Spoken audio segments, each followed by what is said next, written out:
4, 3, 2, 1.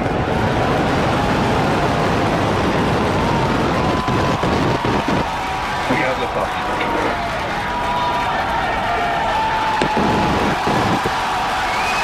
Vehicle pitching downrange.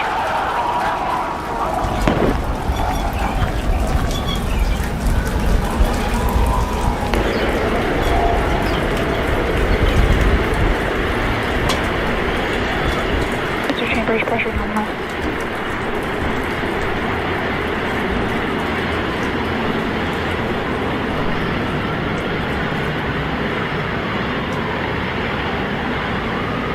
We are T plus 40 seconds into the flight of Starship. 33 Raptor engines powering the first stage. Power and telemetry nominal.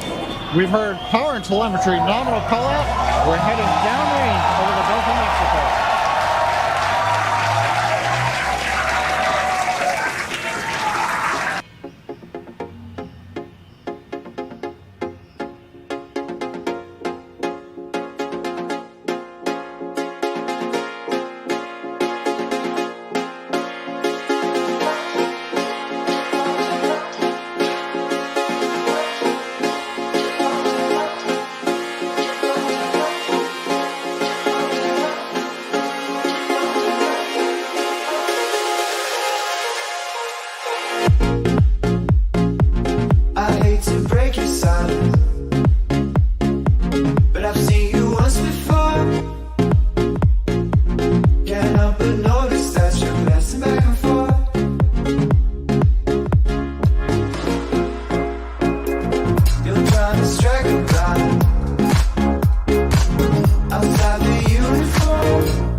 What?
Stop hitting my heart. I won't quit, I won't stop. Climbing over the top. I'm climbing over the top of you. I won't quit, I won't stop. Climbing over the top of you. Won't quit, I won't stop. Climbing over the top.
Let's go!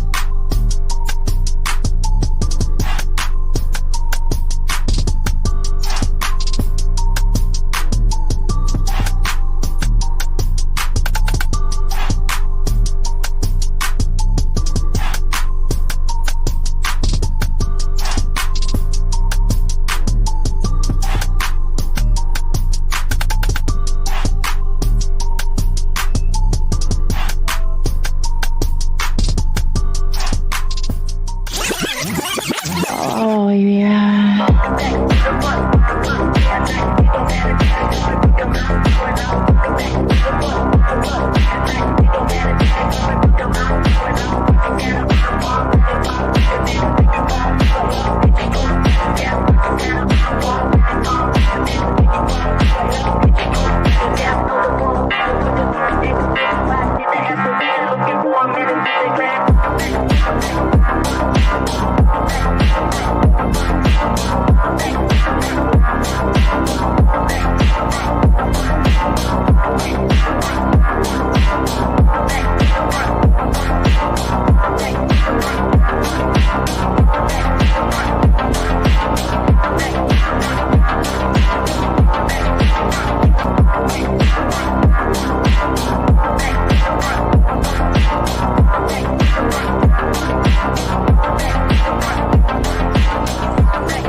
Yo. Good evening. The old man is down the road. Let's go.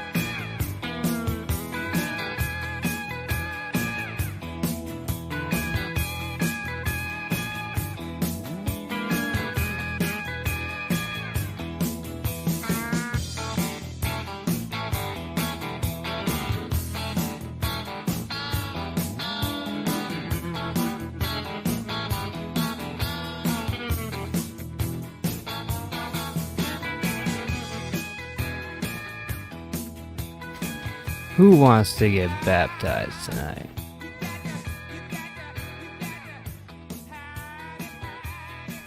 I got a little extra golden shower laying around. I'm fixing to baptize y'all. Oh yeah, it's gonna be that kind of night.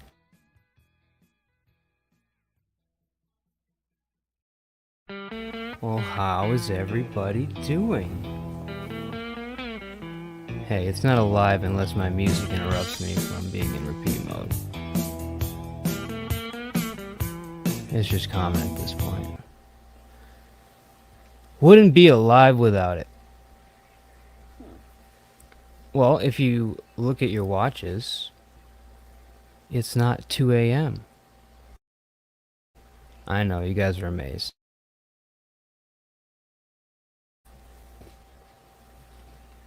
Praise be to you, Cain, and blessings upon you. Anyways, enough with that cult shit. But seriously, if you would like to be cleansed of all your YouTube sins and have this be a safe place for you, just line up and I will start the baptism.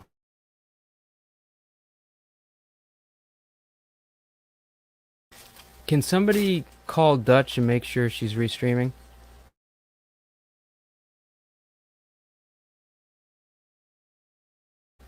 See, Vic knows when something's wrong when I go live early.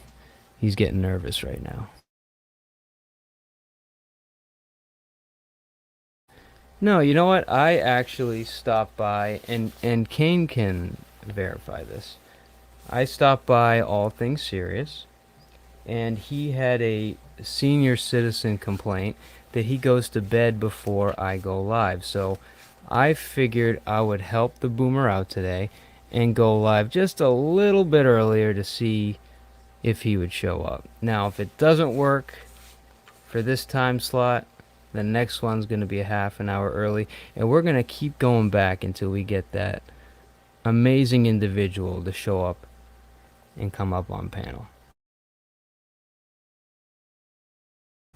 Anyways, I was enjoying his live today, and I'll admit he suckered me in with the title.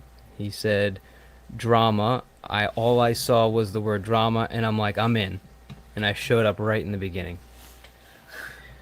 And it took me about 5 minutes to realize that he was baiting and switching, and he wanted to talk about how we avoid the drama and how we deal with it and how we get it out of our lives. So basically, anti-drama, which, by the way, I'm totally fine with. Run your show how you want to. But just that title made me show up to his live, and I haven't been there, I don't know, 3-4 weeks. And it made me think that I might have a little bit of a drama problem.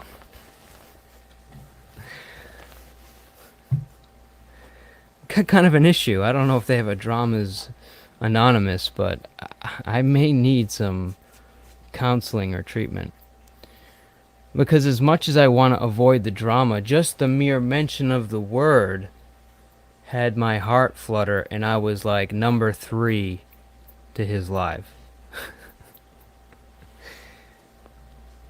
And then the level of disappointment when he didn't deliver on the drama, that just, I had to look myself in the mirror for a couple minutes.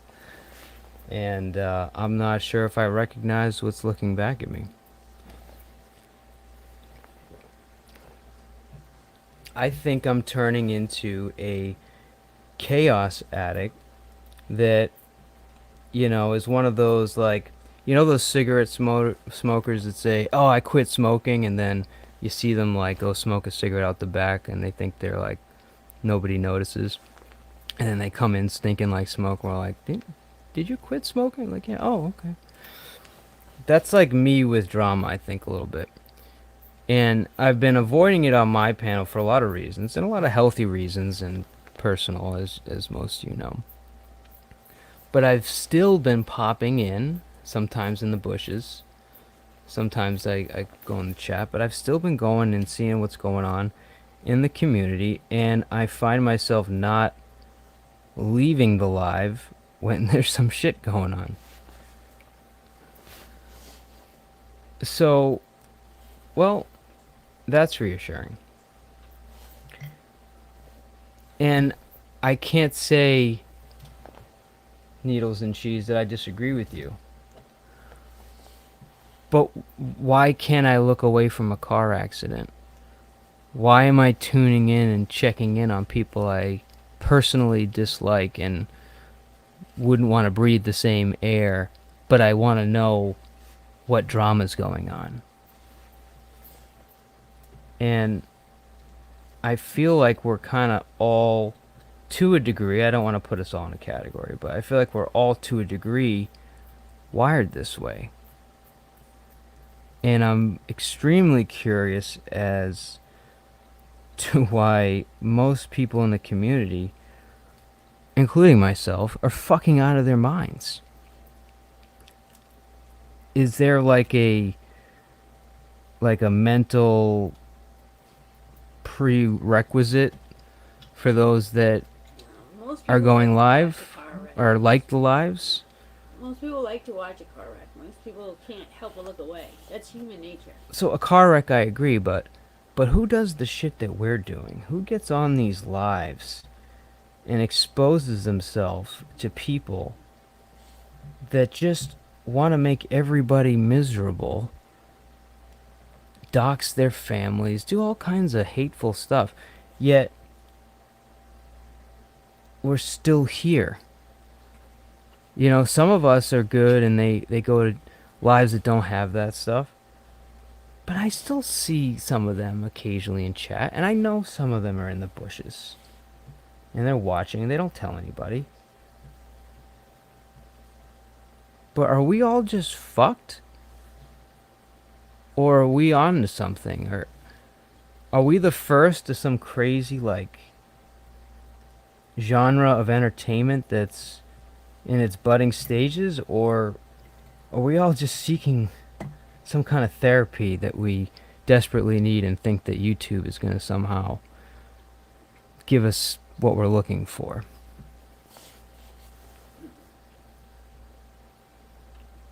Am I off base here?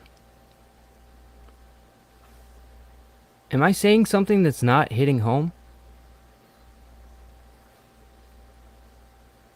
I mean, I understand that there are some trolls that just kind of think that they're above everybody and kind of look at us like fish in a fishbowl, and they just want to fuck with us, tap the glass, just for their own personal entertainment while not being in it directly. In the environment, but not being part of it. Setting the stage for certain things to happen, but not being affected by the events. Like, I know they're out there, and I know some of them are like that. And what's fucked up is we don't really know, because they come in on these random names. They're starting from blank slates. They're just a avatar with a stupid name, and we're supposed to try to figure out who these people are. And I know a lot of these people are the same people that are there under different names. They just dip in and try to fuck around under another name.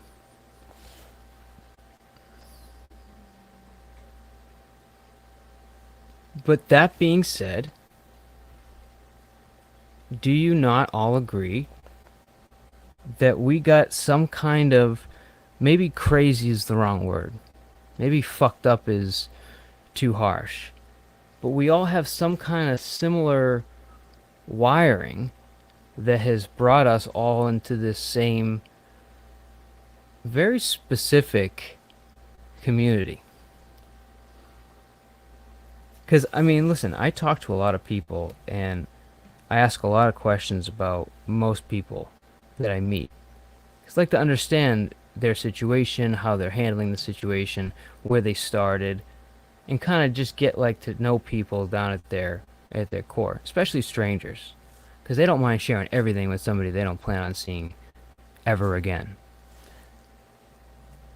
And when I describe what we do, or that like where we spend our free time, some of us more than others, I'm not gonna lie, I get a lot of like, why would you do that? What the fuck is that? Sounds like a horrible place. Stay away from that. Don't even tell people that you do that. And Lord, pray to your God that your kids don't get involved with something like that. That's literally the look that I get when I describe, by the way, in a nice way, of what our community is like.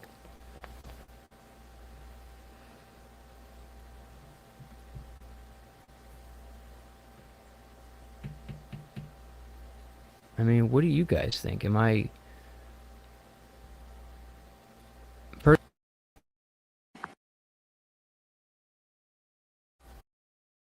Excuse me. Personally, I don't think that I'm off base here. And I know there's a few of you that are like, I'm not crazy. I'm not part of that. Don't put me in a box. That's fine.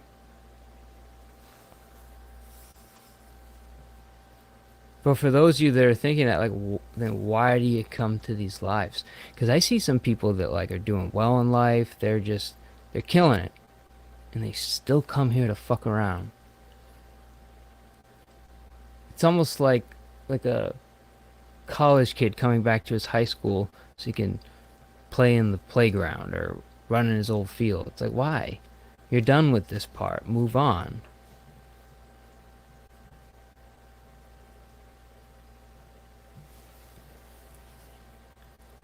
I mean, listen, if I was completely screwed on tight, the minute that I started being in the chat of Joe Amico, my alarm bell should have went off and said, run. And I didn't have any alarms going off. I enjoyed myself. I hung out there. Now, don't get me wrong, as soon as I seen some real fucking like, whoa, this guy is a fucking scumbag, I got out. But I should have got that on day one. Not to mention that I listened into some of his lives before, and I heard one day the way he spoke to Lauren. And I looked at my wife and I said, is that somebody doing a bad impression of that guy? She goes, no, that's him. I was like, wow. He's saying some dark, fucked up shit. This must be a fucked up individual. Yet, I still eventually popped up in his chat and became part of this community. What the fuck?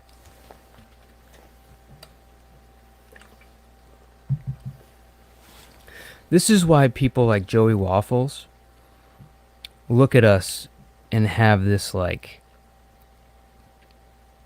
instinctual hatred. Because he like innately understands how much of a shithole that guy is, and he assumes that if you hung out for more than 24 hours, you are also a shithole. And I'm willing to bet part of that is that he's also a shithole and he doesn't like himself, so he tries to do his not you fucking act, which is not convincing many people.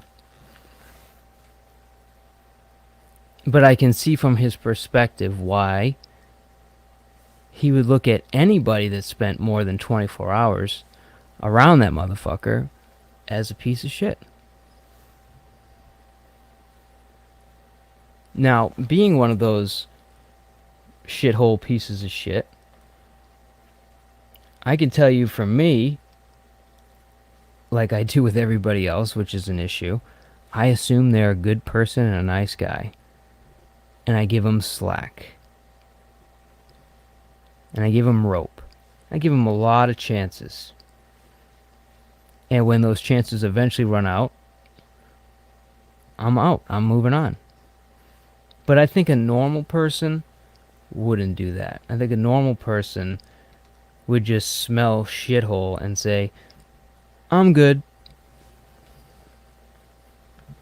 Not, maybe the shit smell will go away. I don't really believe there's a pile of shit here. I'm gonna need to wash out my nostrils, but nah, it's not in here. I'm sure it's just a random whiff that'll eventually go away.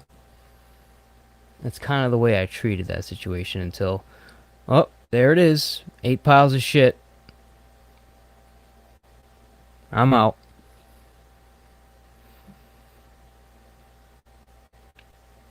And what's ironic about that story is I ended up with another group that stinks even worse than that pile of shit. They just do it better, and they seem like the good guys. And they're 100% not the good guys.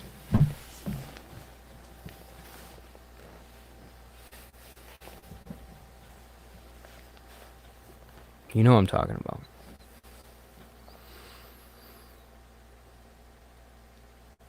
And I was one of them that praised them. Oh, they're doing great work. They're giving that guy what he deserves. Why did Not knowing that the rap sheet was probably longer with those people. And Joe is just a fucking drop in a bucket. He's nothing.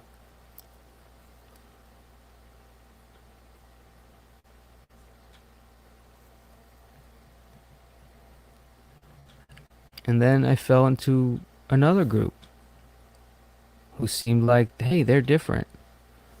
I know the title of their show is The Shyt Show. oh my god. But these are pretty good guys. AC was very welcoming. Capgun, all these people were very welcoming. You know what? I was wrong about those people. Those guys, they're the good guys.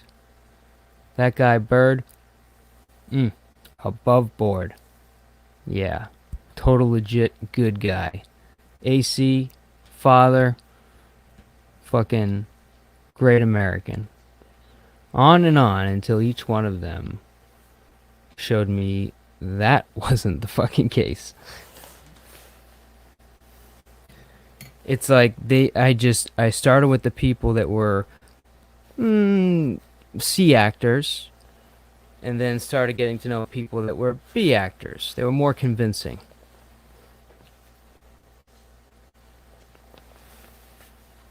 And now, so as I part ways from that fucking cesspool of constant, daily, never-ending harassment of everything you've done wrong in their book, which they bring up all the time and make stupid memes and think that they're fucking the greatest thing.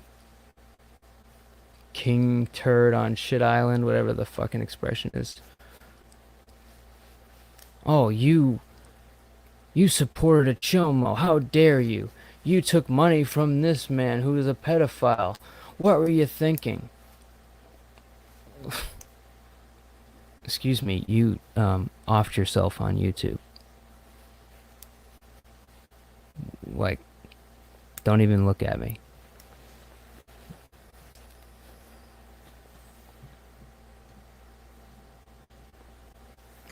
Sir, they found you in a parking lot with a bunch of flashlights, looking sketchy as fuck, with a not so desirable person with you. Who the fuck are you? Just don't even look at me. I'm sorry, could you put your teeth in before we speak? I'm just having trouble understanding you. Like, get the fuck away from me. But who knows, the next group, that's gonna be the A actors.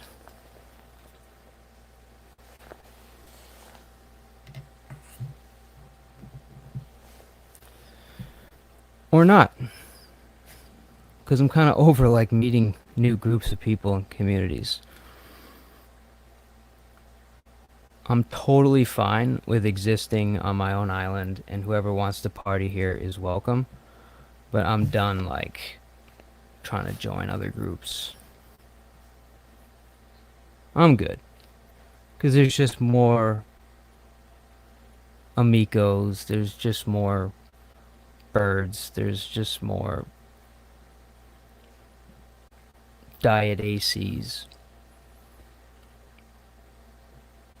so on and so forth. And even if I start figuring out all these people before I meet them, there's just another one that's a group of them that's better and more convincing. And I would predict, not being a betting man, but I would make this bet that I'll just be disappointed even more the more I meet these other communities. And believe me, I'm not trying to be negative. I'm just trying to be, like, clear-headed about this YouTube situation. There's so much not. There is so much not drama content. Well, I'm glad you brought that up. And that was one of the things that really attracted me to somebody like ATS. It's because when I talk about some of the situations, kind of in the same way like a veteran will speak of, like, being at war, like not like describing it as if it's normal, having like an emotional reaction, and somebody being like, "Hey man, you're not at war anymore." Like, "Hey bro, those people are fucked up. Like, it's not normal. Like, you don't need to go back and talk to those people." And poor guy, like, I still want to keep distance because I'm waiting for him to be a scumbag. And you know what? I think we can pretty much say that dude is a genuine good fucking dude. But I'm still at a point where I'm like, I don't even know if I can make that judgment call. I think other people are good dudes. Are we going to find out in 6 months that... And again, I don't mean this personally to Eddie, but my point is I'm standoffish because you just keep getting these surprises and you keep being like, why the fuck am I here?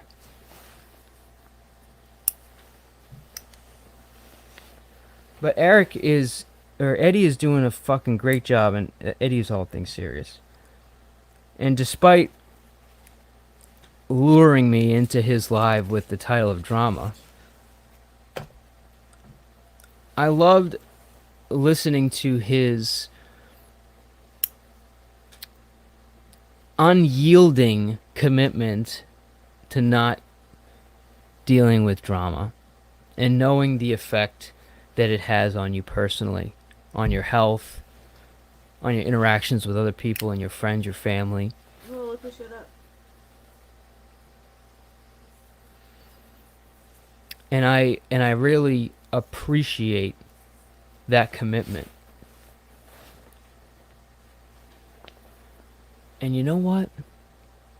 I'm willing to bet he never even looks at the fucking live count. He's not even conscious of how many people are there because he doesn't give a fuck. He's going to talk about what he wants to talk about. He's not going to sacrifice his morals. He's going to be the man that he is, and people can come or they can go. But if you break the rules, get the fuck out.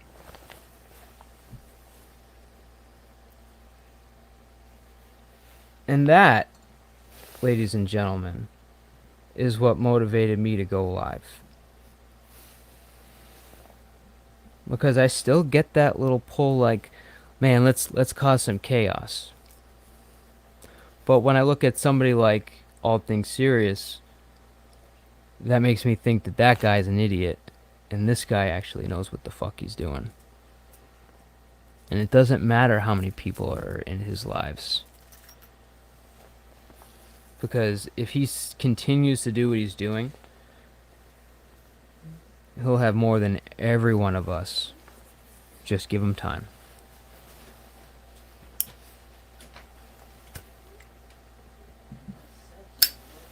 And this is, by the way, just so we're clear, I was not paid to say that. I just want to make sure everyone's on the same page. Okay. I just appreciate somebody that's come through certain things and come out the other side and is positive and knows the value of keeping that shit out of your life. And why somebody like me that still just doesn't understand that it's stay the fuck away needs to figure out how to be more like that and truly care about the people that support him like he does.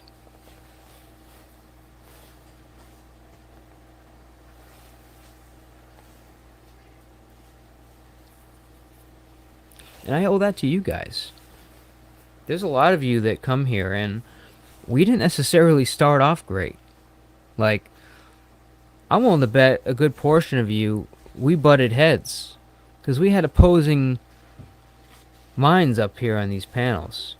We had a lot of people that wanted to get here as soon as things were starting to pop off, just to make sure that the people that they didn't like in chat would be treated the same way here.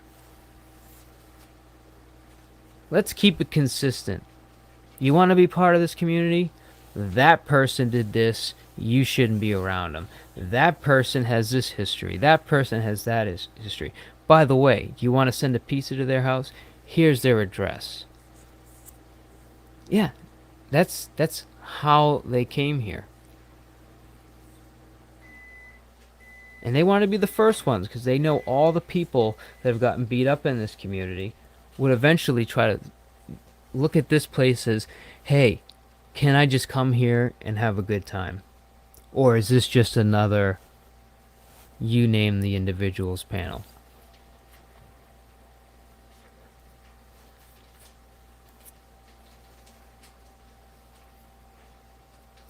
Kane, this is like, so ATS was talking about his day one. Kane is my day one. Our day one.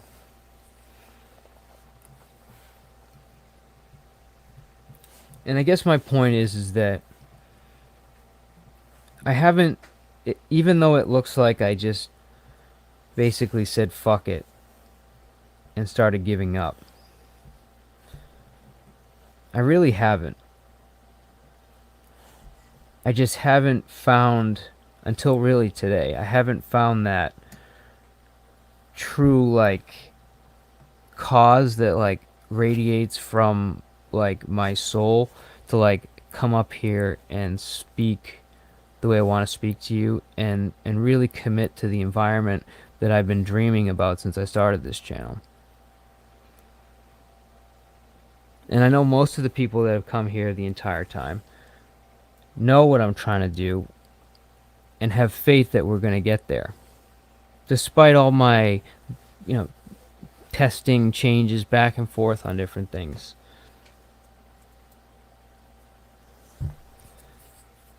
But I want to stay committed to this. I don't want to give up on giving anybody that is respectful here, that is not, and I'm sorry guys, not a child molester or a pedophile. Just if you are, please leave now. You will be exposed and ostracized. But I want anyone that's been on here, I don't give a fuck what you've done in the past. I want this place to be a place that you come and you can't get harassed. Okay? Nobody's going to come up on this panel and remind you of everything you did wrong the last 5 years. I want you to feel like you can say hi in chat and not be like throwing a turd outside and have flies get on it within 2 seconds.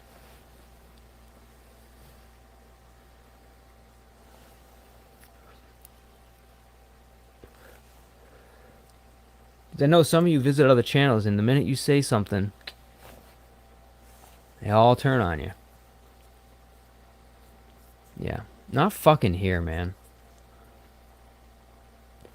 Not here. And I think the mods that we have here understand that, and as soon as they see it, get it the fuck out. So shout out to you guys. So that's kind of my initial rant here. As you might have seen by the title, there's other things that we can talk about that I want to talk about. No, thank you, Amanda.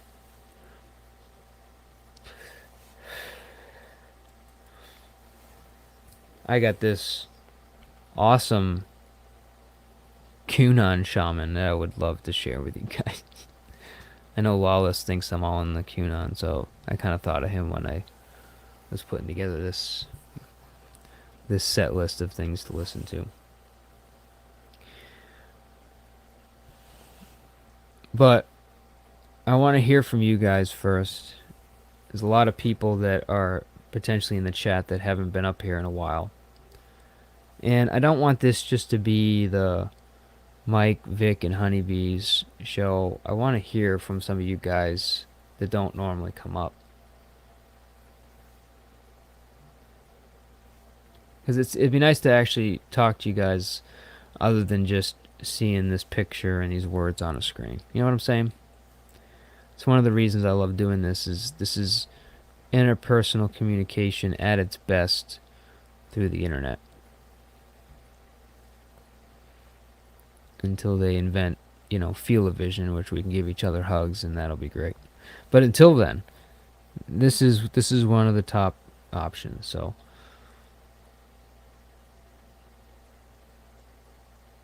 let's hear from you guys. I'm gonna drop the link, play a quick song, and then we'll be right back, and let's chat about it.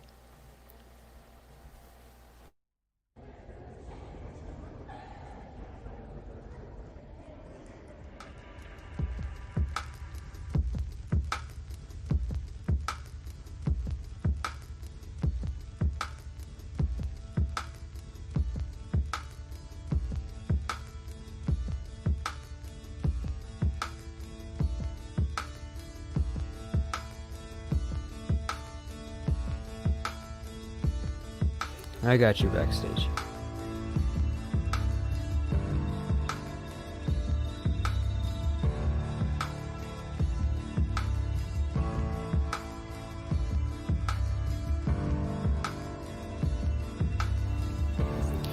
Ladies and gentlemen, all things serious.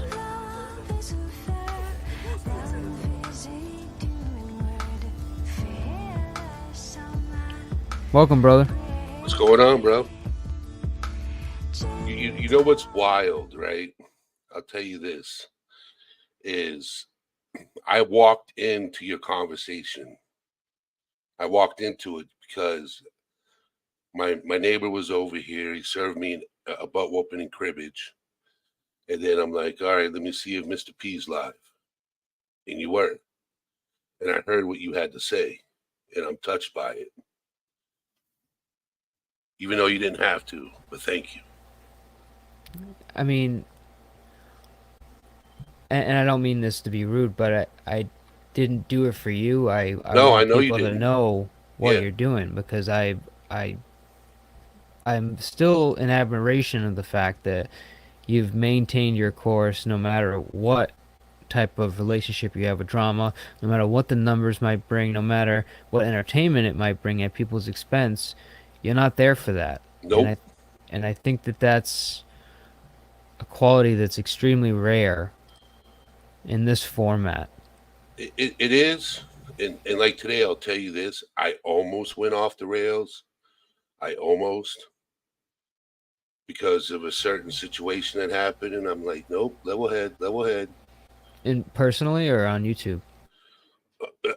Both. Personally and on YouTube. Gotcha.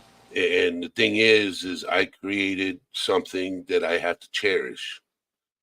And there's going to be a time where you'll see the real me come out. But that time, it'll happen. Eventually, you'll see the real angry part of me come out because I've been holding it for a long time. I was going to ask you about that. because you said that, and I was like, well, isn't that counterproductive? It is, but sometimes people need to know who you really are at some points. What I mean by that is you can only be positive for so long without venting and get what you have to say off your chest in a Right. specific way. And you can only put up with people's crap for so long. You know what I'm saying? Like in the background. I know what you're saying. Yeah. So, and I enjoy what you're doing, and the things you're starting to talk about, and crossing into certain platforms, and discussions, which is amazing. So, yeah, well, I mean,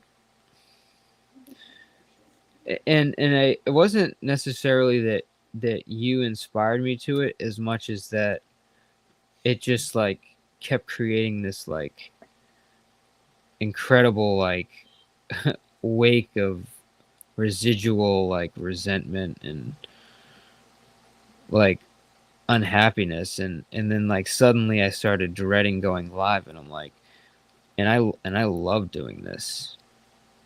Like I love getting up here. And it's just like, but like the minute I say something, I know these people are gonna go live, they're gonna dox, and do all this stuff. And then I just finally decided I'm not even acknowledging it, and I just stopped listening to it all. I just tuned it all out. And I have people that come to me, they're like, hey, did you hear what this guy said to you? No, and don't fucking tell me. I'm not interested. and sometimes that's how you got to be. Who cares? Yeah. I look at it this way. People with small minds think alike. What's up, Ross? And if you ignore those small minds, eventually they go away. Absolutely. And like one of the things that happened to me over the weekend, I seen the Shyt Show go live, and I was like, oh, I wonder what they're doing.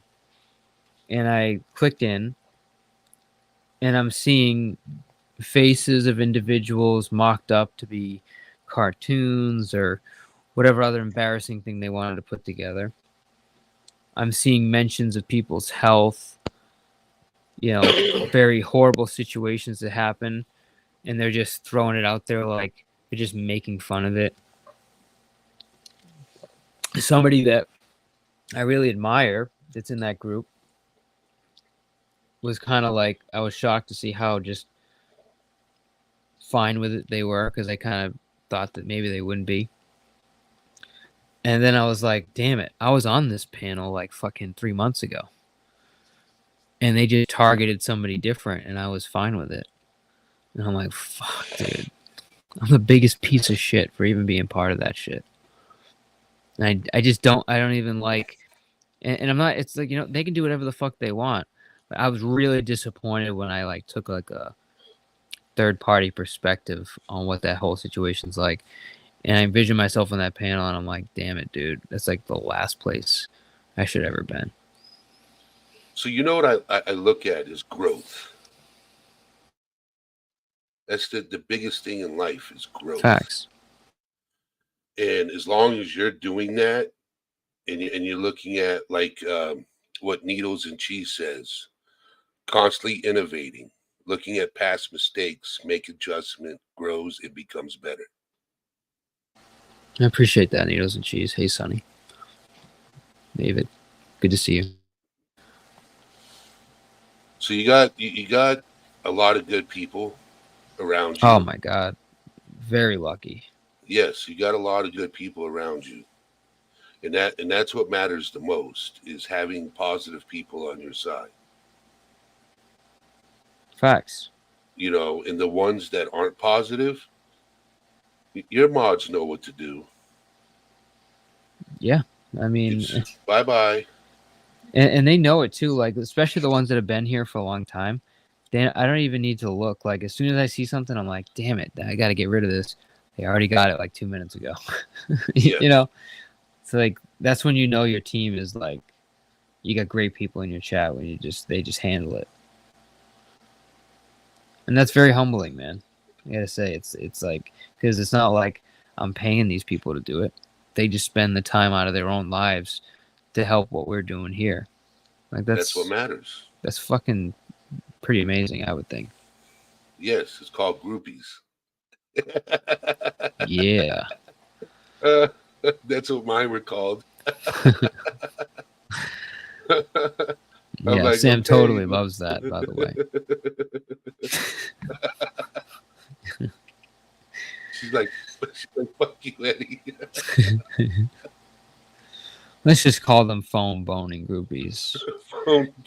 Keep it on vibrate, y'all.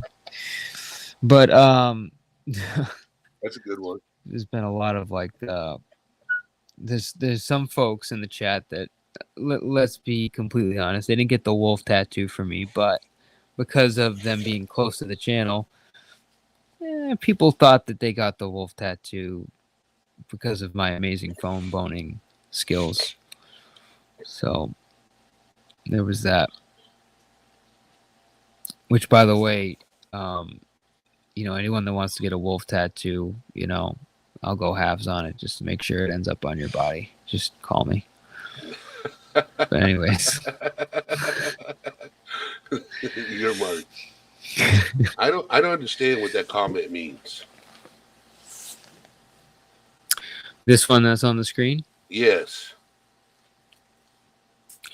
I hope you're able to erase the lies told you. So, okay. This is important because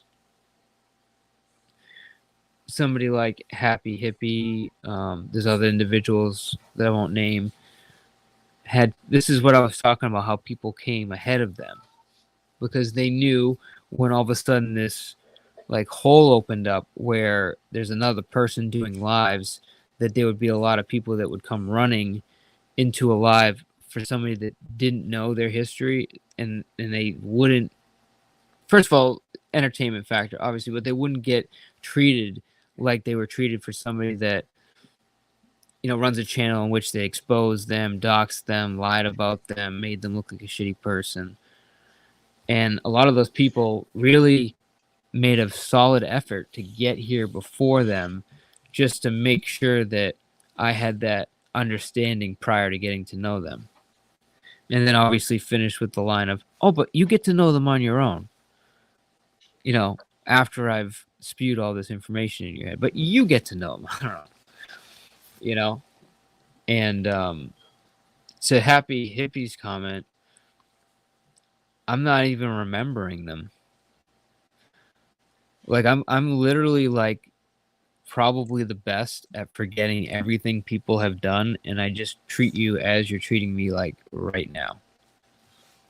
That's how it should be. Treat others the way you want to be treated. We had an argument last week. You show up here and you're respectful, you get it right the fuck back.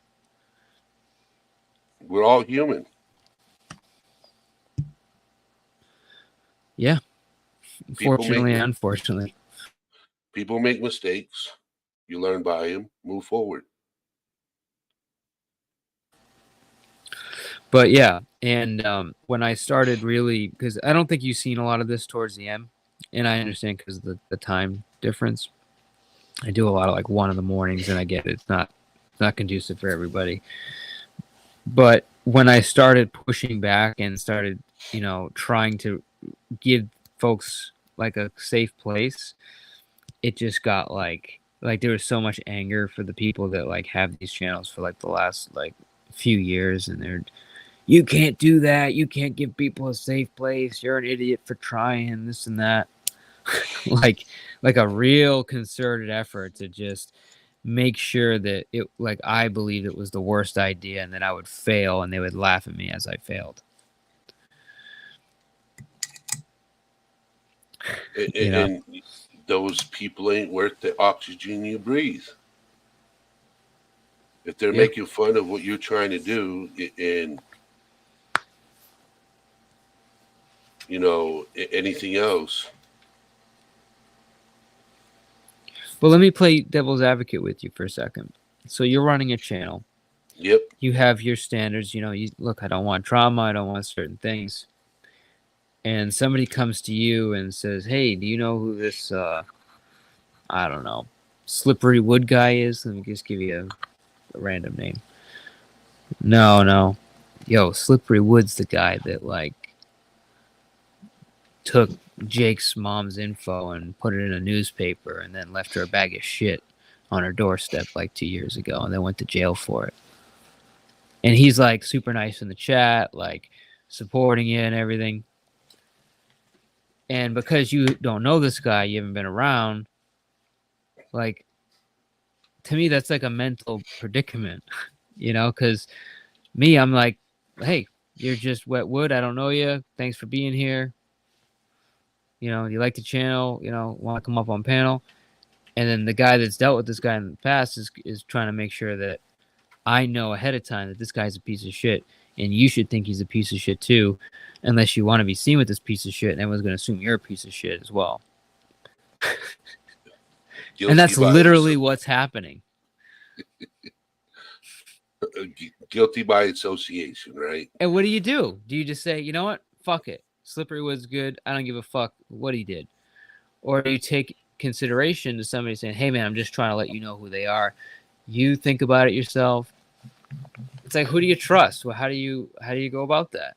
Do you just say, fuck it, I don't care, move on and keep going?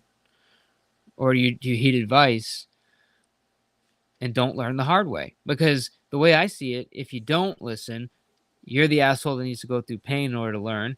You're an idiot. You should be listening to the guy that's helping you, that knows this guy, and take his advice so you don't go through the same bullshit that he went through. I agree with that. Or do you not know that guy's intentions and you don't listen? You say, let me figure it out for myself. I think either decision, you don't win. Like if that's, I got you backstage. See, I would not allow anybody on my panel or in my circle that is known for doxing people. Okay, if good you point. know what I mean. But how do you know if it's true? How do you know if they're not just loading your head because they don't like the person? That's when I tell them to bring me facts. Yeah. Hey, Show Drama me Queen. proof. I am Dochi of Dochness. You can call me Chantal. And you're gone. Sorry, don't mind him. That's our resident retard that we have to keep putting back in his hole. Oh my God. Please continue. Sorry for the disturbance. It's good. But like, if say for example, somebody came to me with information, right? You know, with proof, then I have to go with the facts and eliminate that person from my circle. I agree with Ross Illusion. People have to find out for themselves, yes. But I also, I like to look out for my community also, because my community is very tight knit, and you know that, Mike. No, I know. And I think you have a good instinct and you know who's bullshitting and who's not. Yes. Or you know, you just kind of give people a chance and maybe not as much rope, and you know, you weed out the shitty ones. I don't know. Maybe, like, I have a feeling you have a better instinct when it comes to this. Oh yeah, because I yeah. talk to people. I Right. talk to people. You know, but I'll drop you as fast as I talk to you too. You know, I like Facts. I respect you. I respect your wife. I respect a lot of people in your community that come around, you know, because they come over into my community and they show love. So I respect a lot of people, and I've never heard a negative thing. Never heard a negative thing. So And if you came to me and said, "Hey, watch out for this person," my eyes are, glued to that person. Just like if I knew somebody that was rotten, oh, troll at its finest. I saw Yeah. that. Yeah. It's all right. There's a lot of it going on. We've actually been having a lot of good nights, but the minute that I knew as soon as I would speak on this a little bit, because of the amount of restreaming that happens, like, because there's a group of people that have just earned themselves a ban, right? And Yep. those people are all collecting themselves under another channel that likes to restream what we're doing here. So they can all have their own place where they can hang out and be safe and talk shit, which is great. But the minute that I say something and I start calling certain individuals out, even lightly, then it's like they just send in the troll. So it's kind of normal. You just kind of just don't address it and let the mods get their shooting practice in, you know? Yes.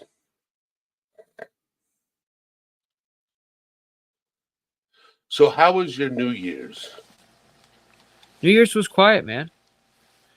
New Year's was quiet. I managed to get on and do a little miniature, you know, what was it? New York song, like a little Yeah. countdown. I did the little thing, Yeah. Mine was New Year's Day. I tested positive for COVID. Yeah. Well, it could have said HIV, so COVID's doable. Oh my word. There's a lot of things you could test positive for that you didn't. Yeah. So cheers to that. Now I'm on the end of it with bronchitis and yeah, so I'm dealing with that. And by the way, I don't mean to offend anybody if you have a diagnosis. Totally livable condition. I think it you is. understand the gist of what I'm saying, though. Yes. But it was just funny how you said the other thing. Yeah. So, how was your COVID experience? Did you lose your smell? Did the world almost end? Did you almost die? Or was it kind of like a little flu and It felt barely like noticed it? a little flu. It went from that to bronchitis. Hey, darling. Yeah, it does land in your lungs, that's for sure. It loves the lungs. Yes, and I have Especially asthma, the weak so. ones. Yep, there you go. But You didn't have to do oxygen, though, right? No, I have to do my inhaler. Right, like a rescue, and then... Yeah, and then steroids. Yep. That's why today I almost went off on certain people that came into my chat being disrespectful. But then my mods took care of it, and I didn't see it because on StreamYard it still shows up. Right. So, and my neighbor Fucking StreamYard. My neighbor slid in the chat and dropped a comment that made me laugh. So it actually brought me back down to earth. But are you saying for a moment the Jews started talking and you started getting angry? Yes. Really? And I was about to put people in their places, and I didn't do that. Yeah. I kept it. I find it fascinating that you have such a capacity to be such a calm, nice dude, anti-drama, but like also have that like tendency to fly off the handle and like raise all hell. I just tried to, what was it earlier?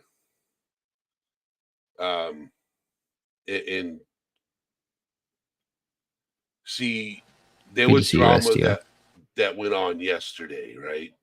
And it wasn't on my platform; it was on somebody else's. But in your community, basically. Yeah, my friends. It involved my friends, and Gotcha. That's when I'm like, I've lived with drama. I've dealt with drama. I've experienced drama through my life.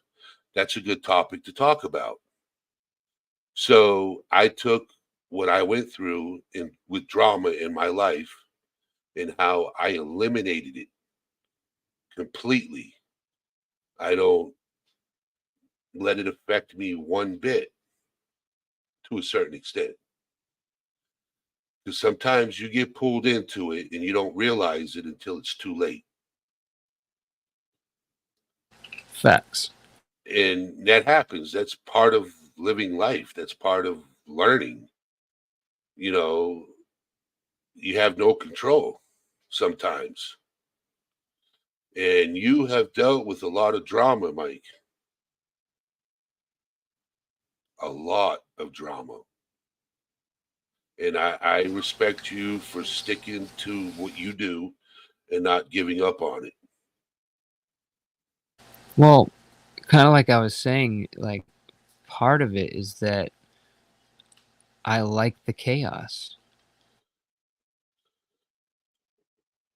But do you And like the chaos? I'm not afraid to admit it, but then I also understand how the chaos wears at your soul and you change as a person.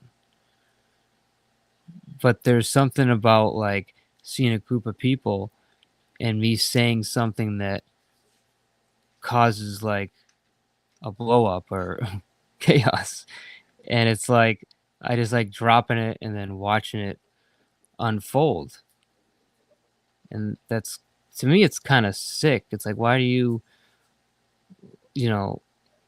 want to like be a part of that or cause chaos? But then I'm the guy that will pull over and take pictures of a car accident. So I guess it's just, I don't know.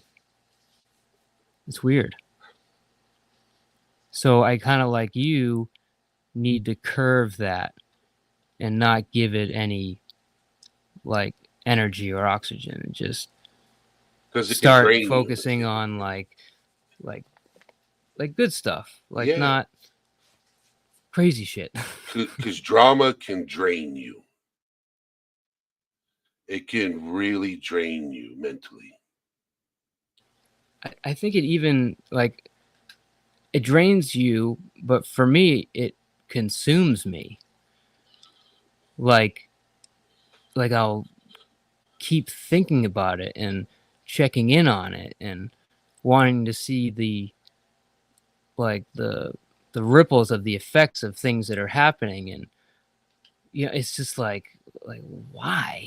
It's like fucking, nothing against people that like watching. We were talking about Fear Factor the other day, but it's like watching people like swallow worms and try not to throw up for a little bit of money. It's like, look at this fucker. Like, why? I shouldn't enjoy that. You know what I'm saying? Like, I don't know. Oh, you're talking about those TV shows that used to be. Like, this guy's literally swallowing like a fucking jar of worms for like $200, like throwing up all over the place and failing, going home with nothing. Like, hilarious. Like, why? Like, that shouldn't be entertaining. You know what I'm saying? Like, I should be watching the Discovery Channel or something interesting. You know what I mean? So my question to you is, right, when you started this channel, was it about swallowing the worms? The gross upset. I don't think it was. I don't really believe that it was, because we started off with kind of what the intent was, which is to have good conversations, like podcast style, long form lives. And on day one, we got pushback, drama started, and we kept like engaging in it. And my goal was like, people are obviously enjoying this. I, to a degree, enjoy it. Maybe we can balance it. Maybe we can have topics and drama and walk that line where we don't get consumed. We do good content, but then entertain everybody at the same time. You know what I mean? Could you handle doing that? I think I did handle doing it. And I think, in my opinion, I mean, other people can weigh in. I think I walked the line pretty well. I think we did a good job having a good mix. And part of that was because we did such long lives that inevitably we talked about good things and inevitably drama would unfold. Okay. But who watches a 12-hour live? Like, seriously. So, like, how do we have good lives, hour, 2 hour, 3 hour long form? And I don't believe you can really mix both in that time frame. And more importantly, what ends up happening when we engage in the drama is it's at the expense of people. Yes. And I don't want it to be at the expense of people. So I muted and Sam commented, usually the weakest people, and that's a fact. And we don't want to punch down, and we don't want to fuck with, I don't even want to say weak, but we don't want to fuck with the people that are not at their highest point in their lives. That doesn't feel good. No. I don't get any enjoyment out of that. So my thing is, right, is Saturday night, right? I start my 12-hour live. Okay. Oh, shit. That's this weekend? Thank God you told me, bro. It's supposed to help you with that. Yeah, it's Saturday. And what time are we starting this baby? 7 p.m. Done. So it's going to be a 7-hour stream, and it's going to be a mixture of talking about, daily struggles in life and music. Can I bring my carry-on bag, which just has a little bit of drama?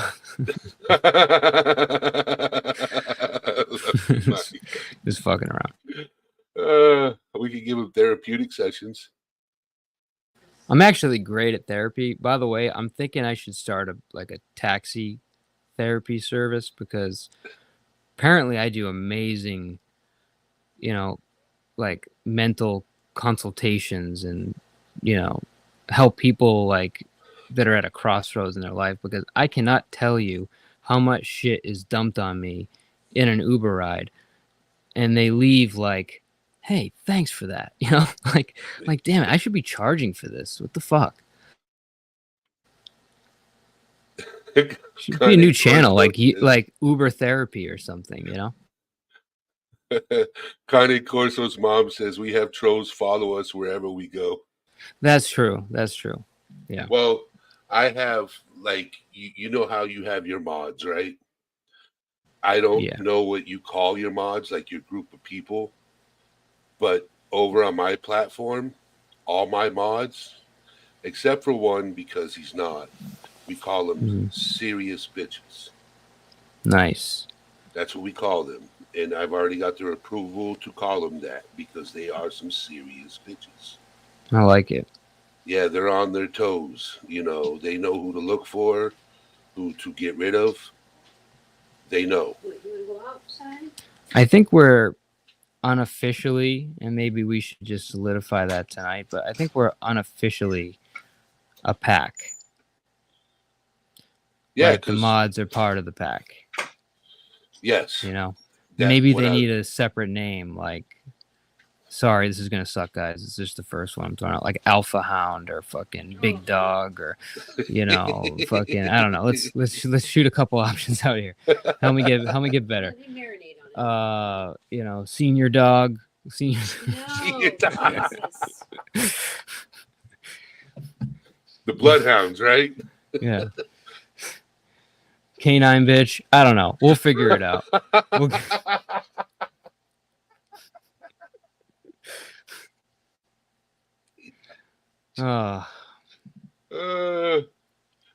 That's a good laugh. Need those once in a while. Humor. I think we're gonna change Sam's name from Shameless to Flealess. That's a good Flealess Den Mom. No, she's she's kind of like the den mother. Yeah, that's her thing. Yeah. Because the whole Discord is part of the deal too, which admittedly I'm a minor participant at best.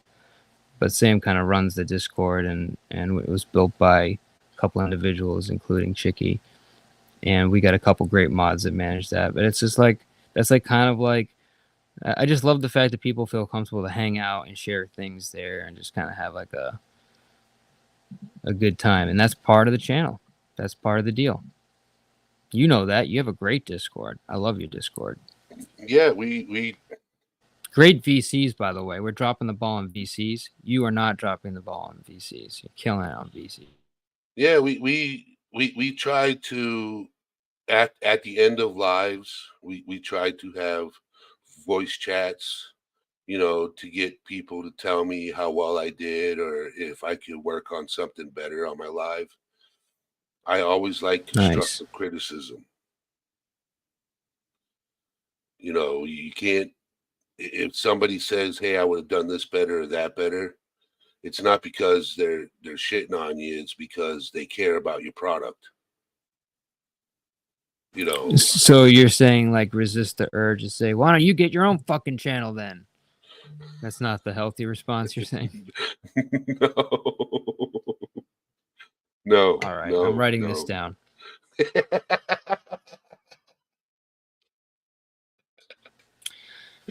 No, it definitely it's good to have feedback. I wouldn't say I'm like the best at constructive criticism, but I do hear it. It just takes me like a day to like really get it. I don't know if that makes any sense. Amanda Erickson says, got a tornado watch, got a tornado warning. Now I'm going outside. Okay, Amanda, I'm just going to recommend you just stay within a certain walking distance of your hell cellar, because you weirdos like living in an area where there's vortexes that lift cows in houses at random times. God bless you for living there. Yeah, I'm all set with the death clouds, but yeah, just make sure you don't get killed tonight. Thanks for coming, Amanda. And she says, if I die, give him hell for me, Connie Corso. Would it be a lot to ask, Amanda, if we could adjust your life insurance policy? I'm sure there's room for one more She wants to invest beneficiary. Actually, So how's your week been? It's been good. Right now I'm trying to get back into. I don't want to take any job, but I'm trying to get back into either like a good dealership or do something not too out of my wheelhouse, but maybe something a little different in the marketing, sales management arena. Uber is really just designed to hold us over, but it's getting increasingly difficult to do that with Uber. So we're working on that. That's kind of like the main focus right now, personally speaking, anyway. But as far as the week goes, yeah, I've been getting lucky with some nice, long, high-paying rides that don't involve like 50 people getting in your car. Just a nice 2-hour drive. You're in, you're out. Call it a day. That's good. So that's been, we're fortunate that that's been working out. But yeah, we gotta figure out something, because it's tough, man. Like when you're used to making a certain amount of money and you're making like half that, oof, can only do that for so long, Yep. I know what you're talking about. And I don't know. I'm just getting this feeling I'm not going to be a millionaire on YouTube, so I guess I have to get a real job. It's like a week or two, I was thinking, I could live off this YouTube thing, and say, no, you got to build the right platform, right? And it takes a while. It takes a long while, but. And I'm half joking, because the chances of you being a millionaire on YouTube, like, you have a better chance of getting hit by lightning twice. So, yeah. No, people do it. People do it. Yeah, those are the lucky ones. You know, I don't see myself becoming a millionaire, and I didn't really start this channel, my channel, to make money. I started it to help That's good. people. I actually know. don't think it's luck though. And this is why I say this. And there's a great, if you want to watch a great talk, watch Lex Friedman and Mr. Beast go back and forth on this YouTube topic. And, you know, my opinion is if it was luck, he couldn't replicate it on multiple platforms easily. And let me tell you, he does. Yep. Very Well, easily. he already has the brand name now. Right, He's got but a big name. I- So he can literally put his name on anything. And that's sell it. fair, but I think that's selling him short. I think when you listen to him speak, you can tell this guy has this, like, Dude, there's like- a bunch of other people that have done the same type of thing as him. No, they but, didn't get big like he did. it's like the way that he thinks is just perfect for somebody that has a YouTube channel. Like, he instinctively, he doesn't really think about this. He just instinctively knows how to approach something and film it a certain way that it will work, like for viral videos in YouTube. Did you ever follow his beginning story? I just want to know that. Like the part where, you mean these early videos or like Like before the that? earliest, like the first. Well, videos. enlighten us.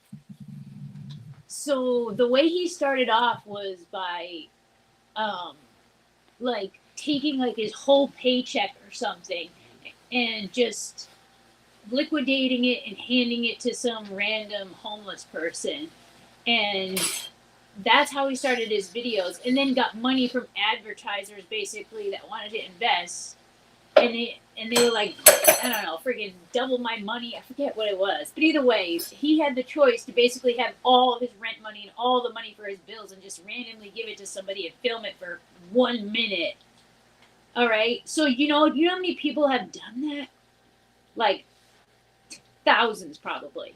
They've taken their whole paycheck. They've taken And they just good give it amounts to of money somebody. and just give it out. And there's plenty of people online that do Like- it. like Some Jimmy people Dart does. Got decent Like- sized like- channels, Like but Jimmy not Dart everybody does. just like makes it big or gets a viral video. How is Jimmy Dart doing, by the way? Is he Amazing, big channel? Huge channel, huge. He's a Christian guy.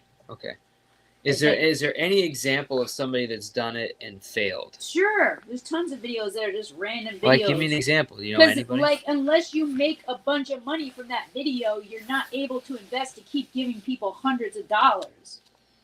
So you can't just keep working and get paid. You know how much you make off of a video, even if you got 5 million views? So You okay, know what so I'm then connect the dots. How did he go from doing, giving away his whole paycheck and then suddenly going completely viral? Well, first of all, the way the pay structure was when he first started was wholly different. Like, landslides different. Oh yeah. And the algorithms were also set differently, too. You know what? I still think you're selling him short. I think the way that he did it, other people did the same thing and they failed. The way he did it worked, and I believe that that's because he's got a certain eye instinct. He got it in like the beginning, though. It's when you get in the beginning, you always have those people who there didn't are put other in as much work fair, that fucking slide. but through. there are other people that didn't slide through. It did it around the same time frame, and you can't take away the fact that this guy has an instinct for how to make a video that people want to watch. It goes down to the title. It goes down to now he's really perfected it. No, it started in the beginning. It goes down to the thumbnail. Sure. And even though it might have been shittier than it is now, if you look back and you look at those videos, you will see a similar style that still exists today. I truly believe that, yeah, timing helped, circumstances helped, but by no means are they the cause. He has a way of presenting things that make people want to click and say, I wonder what this is about. I'm sure. And the way he went about it made people want to share I'll it give all and that. watch it. And that's where, I'm telling you, that's where, and when you listen to him talk and you listen to the way he thinks, you will understand what I'm saying. A lot That of this people is like him because of his selflessness. it's instinctual for him. Yeah, no, I know. He still donates like almost all the money he makes. Yeah, he reinvests a lot, and he's making a stupid amount. My point is that there's a certain way to be successful on YouTube, and I'm not convinced that it's. I think luck is like, if there's 5 reasons, luck is number 5. I think there's a certain way of doing it, and some people Absolutely. get it and they understand it from day one, and they don't. Frankly, and not that I don't like lives, but there's not a lot of people doing these panels like this and are killing it with views. And they'll get good crowds, but nobody is hitting it out of the park doing what we're doing. So we can't go into this thinking about money. This is a hobby that we enjoy, period. If you want to do Correct. something for money, this is my point here. I got an email that says, "Oh, look at how your channel's doing. Look at some of the trending topics." Number 1 trending topic was a toilet with a digital head singing a song for about 5 seconds, creepy as fuck. Just the head jumping out of the toilet, looking weird as fuck. That's trending topic number 1.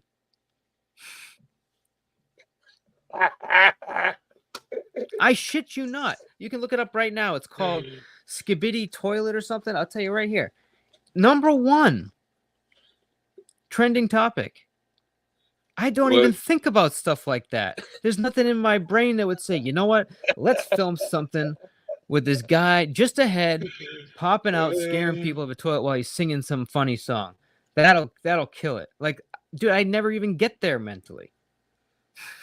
You know what I'm just saying? It's like, but that's what is successful on YouTube. It's right here. Let's see. Let's see what the.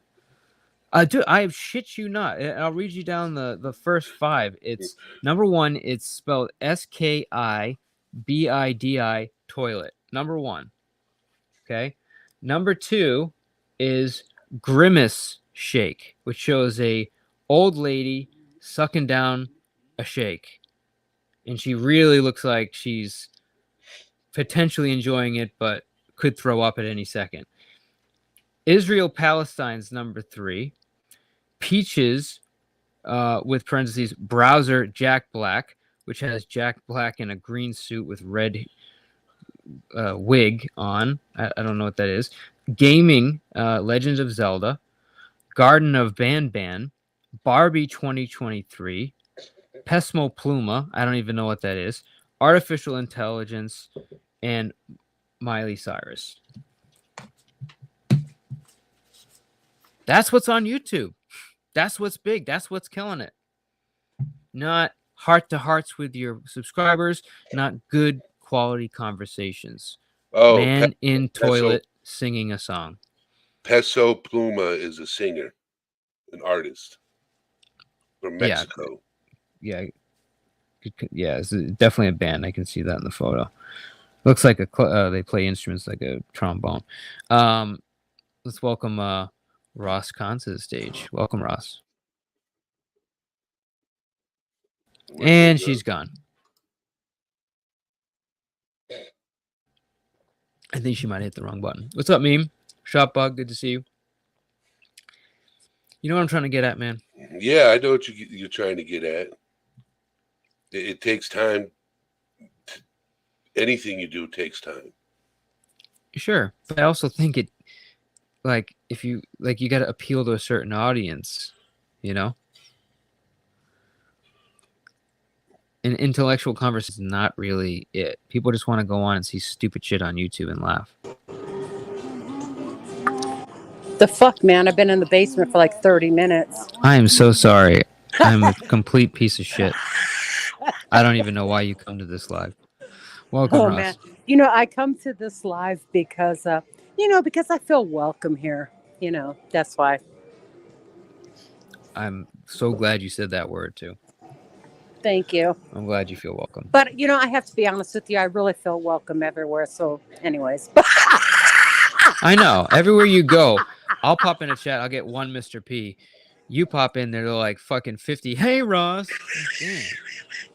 I'm just kidding What with the you. fuck do I got to do? I'm here. Guess where I am? Hold on. Give me 3 guesses. It can't be a pool. Can't be a gym. Casino? Yes. I guess I got lucky on that one. Yeah. Yeah. Let me see if I can pull up the chat while. Okay, I don't want to kick myself off. So let me see if I can. Let me see if I can watch. Okay, I see chat while we talk now. Okay, that's cool. Yeah, I'm here. Hi, Roz Illusion. Hey, Mavid Plamen. Needles and Cheese. Ladybug. Have you been Mickey. on a panel with All Things Serious? I don't think I have, but I've seen him on panels. And actually, I was subscribed to his channel until literally like a week ago, and then I unsubscribed because the channel's a little bit different than like what I watch. But I do enjoy him, like when he's been on your channel, because he's absolutely funnier than shit.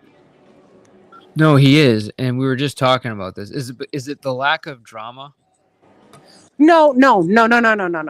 Absolutely not the lack of drama. It's kind of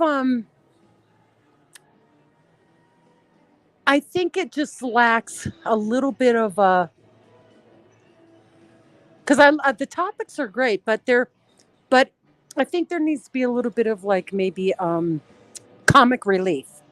Like some channels will do their toke outs and shit like that, right?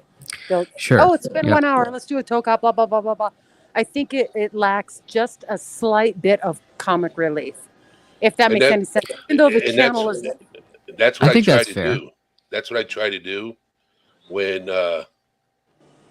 I open up panel for people to come up. So in the first half of my channel, I don't let anybody up, and I do what my game plan is. And then the second half, I open up the panel to change the subject, to go off the rails. I see. Yeah.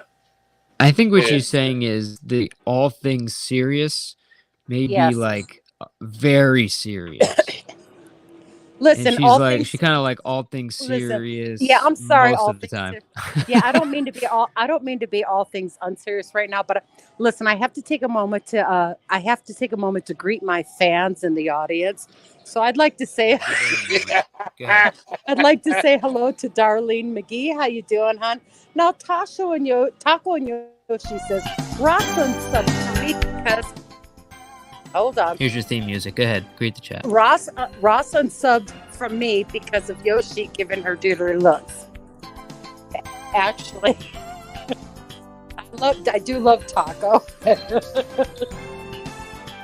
Ooh, have some mustards in the house. How you doing? Have some mustard.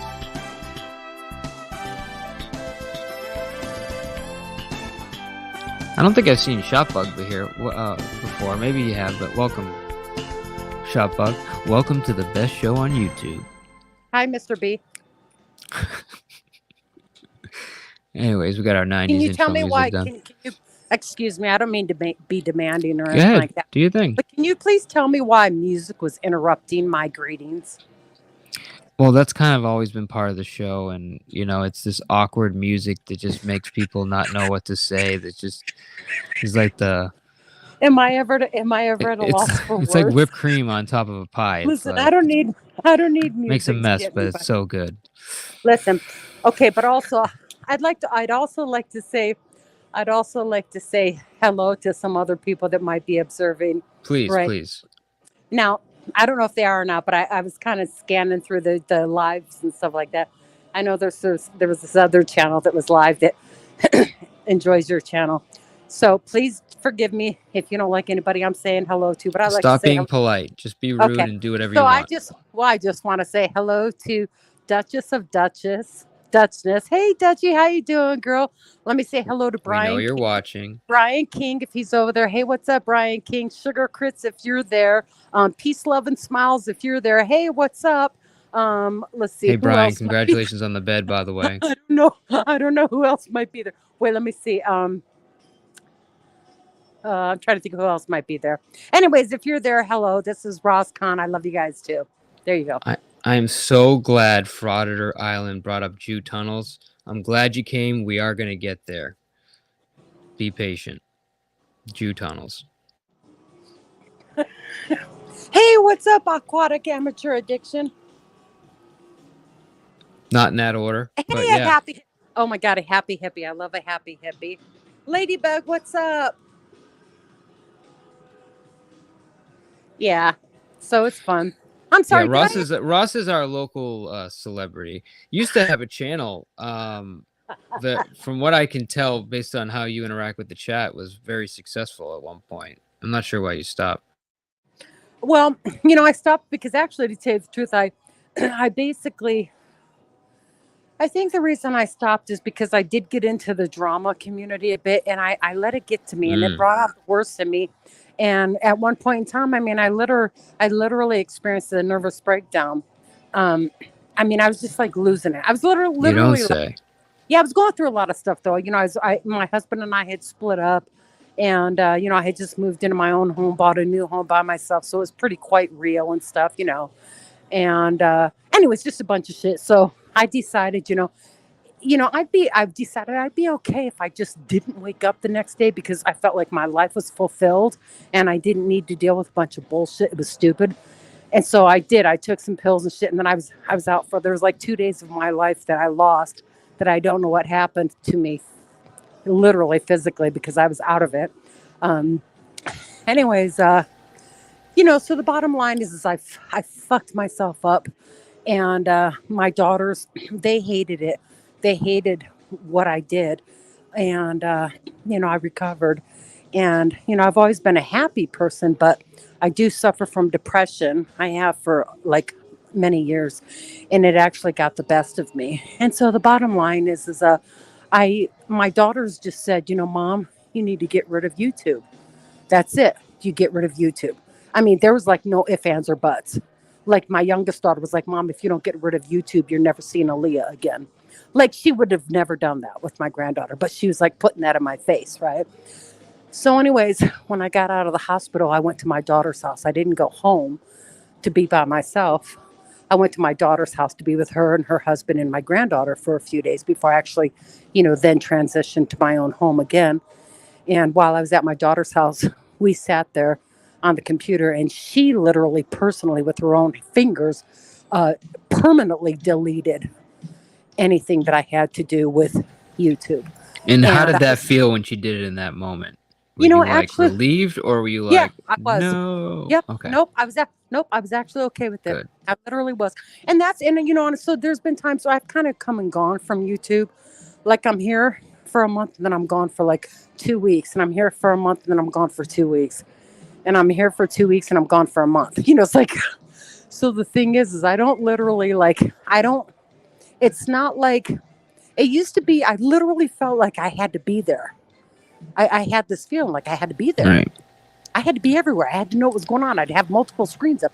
And so I felt like it was literally consuming part of my life. And I felt like I had a wonderful, beautiful, thriving, successful life. And yet YouTube and the negative stuff was bringing me down.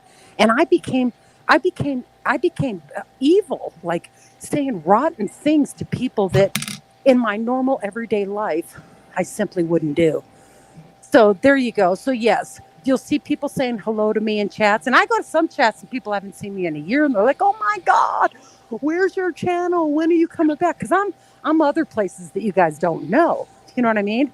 And like somebody sees me and they're like, "Oh my God," So you're like a celebrity. You got to wear like glasses and a hat, and like yeah, so you right. can go out in public. Yeah, that's So so funny. I just want to make sure we're on the same page. So you're not recommending this for a normal human being like your kids or your grandkids. You're saying this is not a good environment? No, I would recommend this for anybody that has really thick skin. I thought I did. I thought I was like some kind of badass. Like I could like talk shit and be all right with it. But even if I did talk shit, I felt bad. Like I felt bad about it. Like I'd go to sleep. I'm being sarcastic, but that was like literally what I was talking about today. It's like, this kind of like weird pull. Like it's like, it's not good for you. It's not normal. Like we can function in life, but why do we keep doing this? Well, I don't see myself personally. I don't keep doing it. It's funny because you recognize you had an issue, and then now you have a healthy dose of it. You miss it, you come back, and you leave. You're dealing with that. But my point is like and nothing against the people here. I love the people here, but why do we? I really should speak for myself. Like, why do I still have this? Like, I go and check in on drama streams. Like, why do I kind of because you like have causing chaos? Like, what the fuck because is wrong with? Why do we do this? because you have the FOMO. You literally have the FOMO. And the thing is, you need to get away from that. It's like, this is what I We're said on trying. the last time I was on your panel, I had this discussion. I know a lot of panels are repetitive and people talk about the same things over and over and over. And I apologize, but I'm going to say what I said the last time I was on your panel. It's like, you know what, people, get away from it, man. You know, this shit is just like, it's nothing. It's entertaining. Yes, it is absolutely entertaining. That's why I come pop in. I check in. I do. Yeah. You know, but the thing is, I think for me personally, what I realized is I do better if I'm not on a panel, even though I'm on your panel right now. And this goes to I think you AC. do great on a panel. I don't know Well, what the fuck you're talking about. No, I'm going to have to give this up to AC from the Shyt Show. Okay. I'm going to give this up to him. I'm going to give him props for this because out of all the people I associated with, okay. Out of all the people I've associated with on YouTube and had their number at one time or another, he's the one that told me personally on a phone call or a text. I believe it was a text. He literally, he's told me before, drama's not for you. You know what I mean? And, I agree with him. You're just really not. But, I'm like everybody else. I do get, it is kind of like a guilty pleasure. It is a guilty pleasure. But I think what's best for me, I think he pointed this out before too, is that, don't go on panels is what he would tell me, and actually Golden Eyes would tell me that too. So for me, it's like, I do have the guilty pleasure. I want to go and see what's going on. And I kind of want to check it out, but I'm not like so much into it anymore. Like sometimes I'll be watching, I'll be like, who the hell are they talking about? I'm one of those people now. I won't put it in chat. I won't say, oh, who's that? I won't ask, but I'm like, sometimes I'm lost. I have to watch for a few minutes to catch on. So, but no, I also think you do good on good panels. Like, I think when you're involved in like chaos, maybe that's where but I think you're great on panel, just for the record. I'm not just saying that. I think when the topic is in your wheelhouse and we're going back and forth, like the last live stream we did together, I fucking had a great time. Yeah. That was a fun live. Yes, listen, actually, you can't say you don't do good on panel in that situation. Okay. Okay. I'll stand corrected. You're right. If it's a fun panel, if it's not like vicious and vindictive, if it is like anything goes but fun, if it's just fun, it is fun. I actually had a blast. I mean, I was on your panel that entire night. If you remember that, when I went on your last panel, I was literally the first person that clicked the link and came up and was up on the panel almost all night. Absolutely. 100%. And it was fun, man. We went all over the subject. So that was fun. I did enjoy that. And a lot of people enjoyed it. Like, I got a lot of feedback that people really enjoyed it. So I just think it's got to be the right environment, just healthy, good, supporting people around everybody. And I think that's what yields the best stuff. Sorry if we're going to lose half the audience because you want to see a car crash. Just wait for the Shyt Show to go live at 2 a.m. They will have their car crash scheduled about 2:30. But anyways, but no, I like AC. I think him and I are just kind of at opposing ends based on the people we associate with and differences of opinions. But I had that same feeling with AC when I met him. We spent a lot of time backstage. He kind of was showing me a lot of things, like helping me understand how a lot of the stuff worked. And he took time out of his personal time to do that. And I really appreciated that. Yeah, we just kind of crossed paths when it came about the way he spoke to Sam, and that's a line for me. Yes, I understand. I do understand. I watched all that play out, and I hear you too. He was there, and he kind of like in the backstage, he's like kind of giving you some hints and clues, and like kind of guiding you on different things to do. So he is good like that too. It's just that unfortunately you guys had the situation with Sam and stuff like that. But I gotta say, he's like, I think deep down, honestly. A lot of people would want to kick my ass for saying this, but I honestly, literally think he's a good guy. I don't think that's a bad thing to say.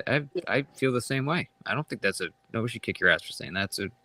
It's a good observation. I don't think anyone really thinks he's a bad guy. Right. There's things that happen that people don't agree with, and it is what it is. Yeah, I did see the Sam stuff and everything like that, and I completely understand that too. So. But anyways, I don't want to bring up like all that badness and stuff like that. But no, facts. I was sitting here. I told my husband, I said, "Here, let me cash out and you play." You know what I mean? And so he's sitting over there playing while I said, "I'm gonna go get on the tubes." You know what I mean? So, do you love the casino, or does the casino love you tonight? I think both. Pretty even. Okay. Yeah, I think it's pretty even. That's not a bad thing. Yeah, you guys know I've told people enough to understand that, when I come sit here and I sit on my machines and I play my games all night long, it's like, to me, it's like the most damn relaxing thing I do, man. There's nothing in my head, nothing else going on but what's on the machine in front of me, man. It's so relaxing. And I've been here since, what time did I come here today? I came here at like 3:30 today, and I don't even know what time it is. Here I am. Man. Because, they don't have clocks in here. Wait, let me look at my... There's no clocks and there's so much oxygen. I'm looking I at can my tell phone. you're like, your oxygen level is like much higher than mine right now. Like, it's one of the great things about a casino, man. You just... And I'm sitting here smoking. But no, it's 10:29. I've been here so great. Oh, good song. You guys want to hear a good song? Hold on. Here, let me walk around and let you hear a good song. Hold on. Let me walk away from It better not be by Britney Spears, or I'm kicking you off the panel. I gotta find it where no music's playing. Here we go. Can you hear it? Hold on. The blues.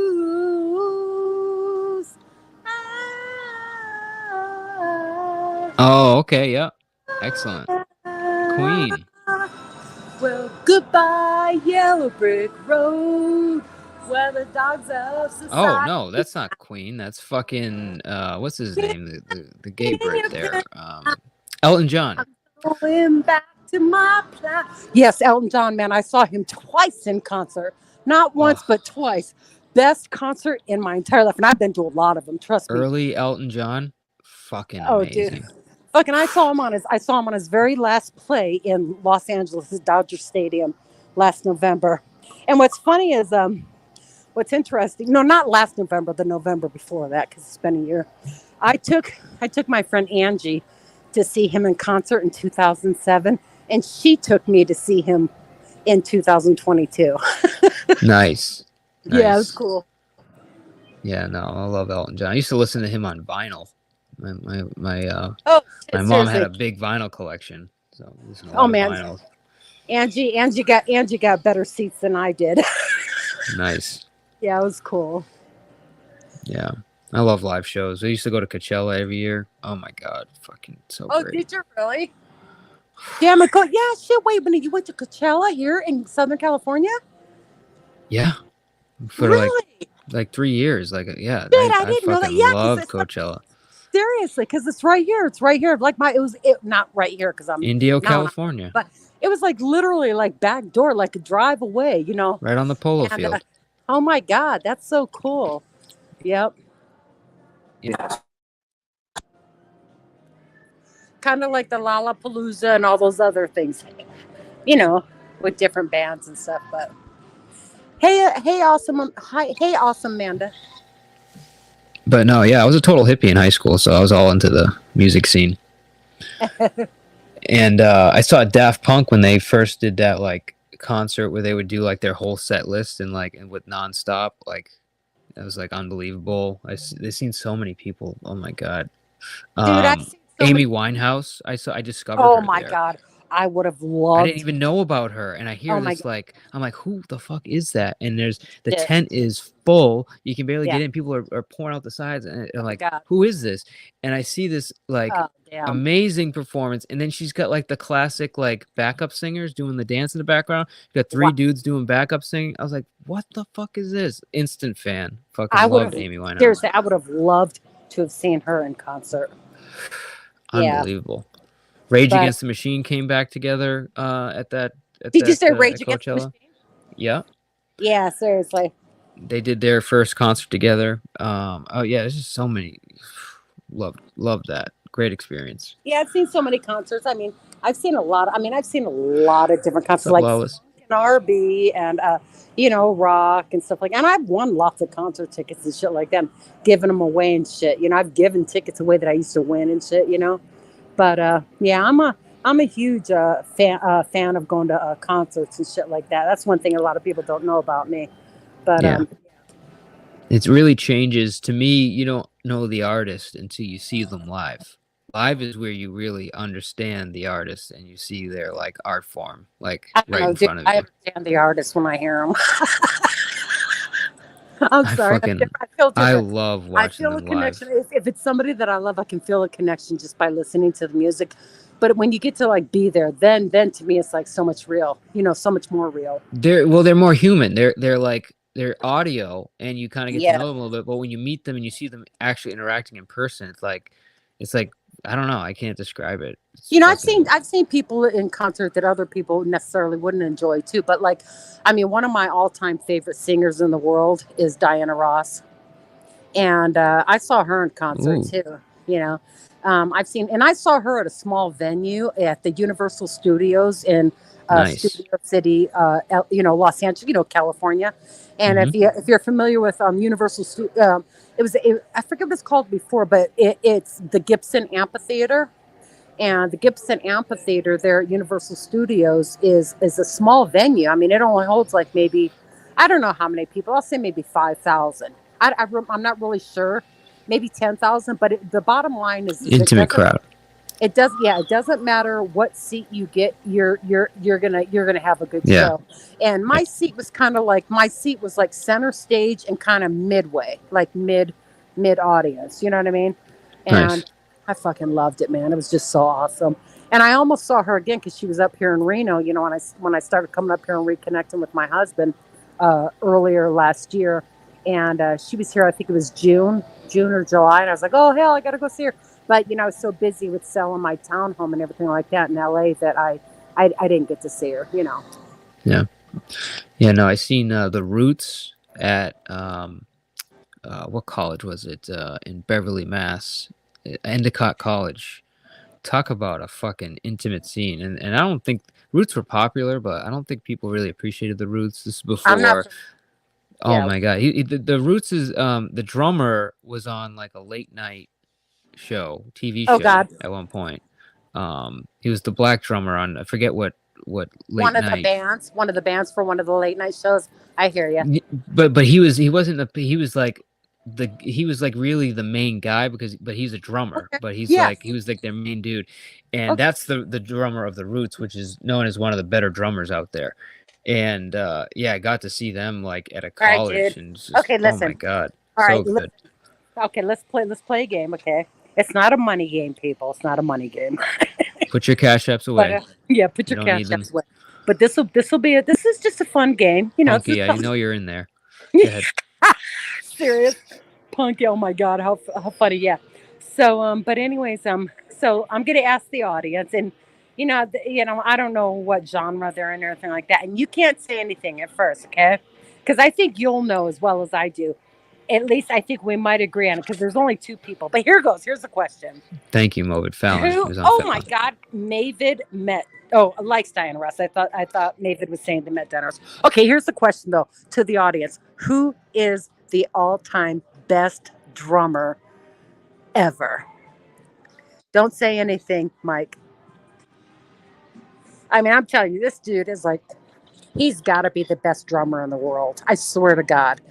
And when I say, if people don't put this, when I say it, people are going to be like, oh my God, yes.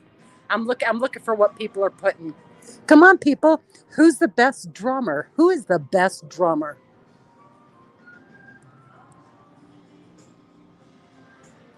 Quick Vic put his cash app in. Okay, nobody's answering. Nobody's answering who the best drummer No, is. they're Oh, answering. It's they coming. are. Oh, they are. Some people are. Okay, I'm going to have to say Neil Peart from Rush. Wow, I would not have Yes, said that. Mavid got it. I would have Mavid said said it. the Mavid said drummer it. from No, Led Zeppelin. Mavid said the Rush guy. Yes, Mavid. Neil Peart. Who were you going to say, Mike? John Bonham. Okay, that would be the next All one. day Like I said, long. It's one of two. But listen, dude, I'm gonna have to listen. I respect you, and I respect your opinion. And these are only opinions. This is not factual. I respect your opinion on John Bonham. And when I said there's like one of two people that they might say, I hear you, dude. But I gotta say, listen, Neil Peart, hands down. Seriously, dude. If you listen to both of them, if you just literally stop and listen to both of them for a while, you're gonna realize it was Neil Peart. And if anyone says Ringo Starr, I'm gonna ban you instantly. I have a question. You ever heard of the band called Rat? What?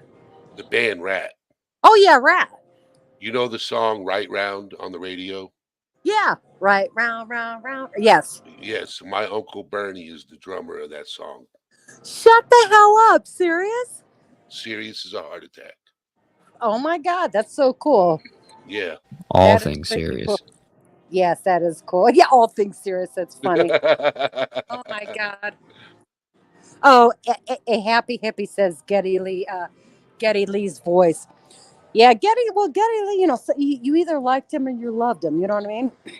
It was like living on a lighted stage approaches the unreal for those who think and feel in touch with some reality beyond the gilded cage. Love it. You know what you were saying about the Roots and a lot of people sleeping on them? Yeah. Because Black Thought from the Roots is very lyrical. Yes. And a lot of people Dude, sleep on him too. I have to stop. I'm going to have to hang up and say goodbye, good night. But I'll if you're still on when I get home in about 15 minutes, I'll come back on the panel. But my husband's done playing, so I got to get out of here. All right. Goodbye. Good night. Good luck. All right. We'll see you in a bit. All right. Bye-bye.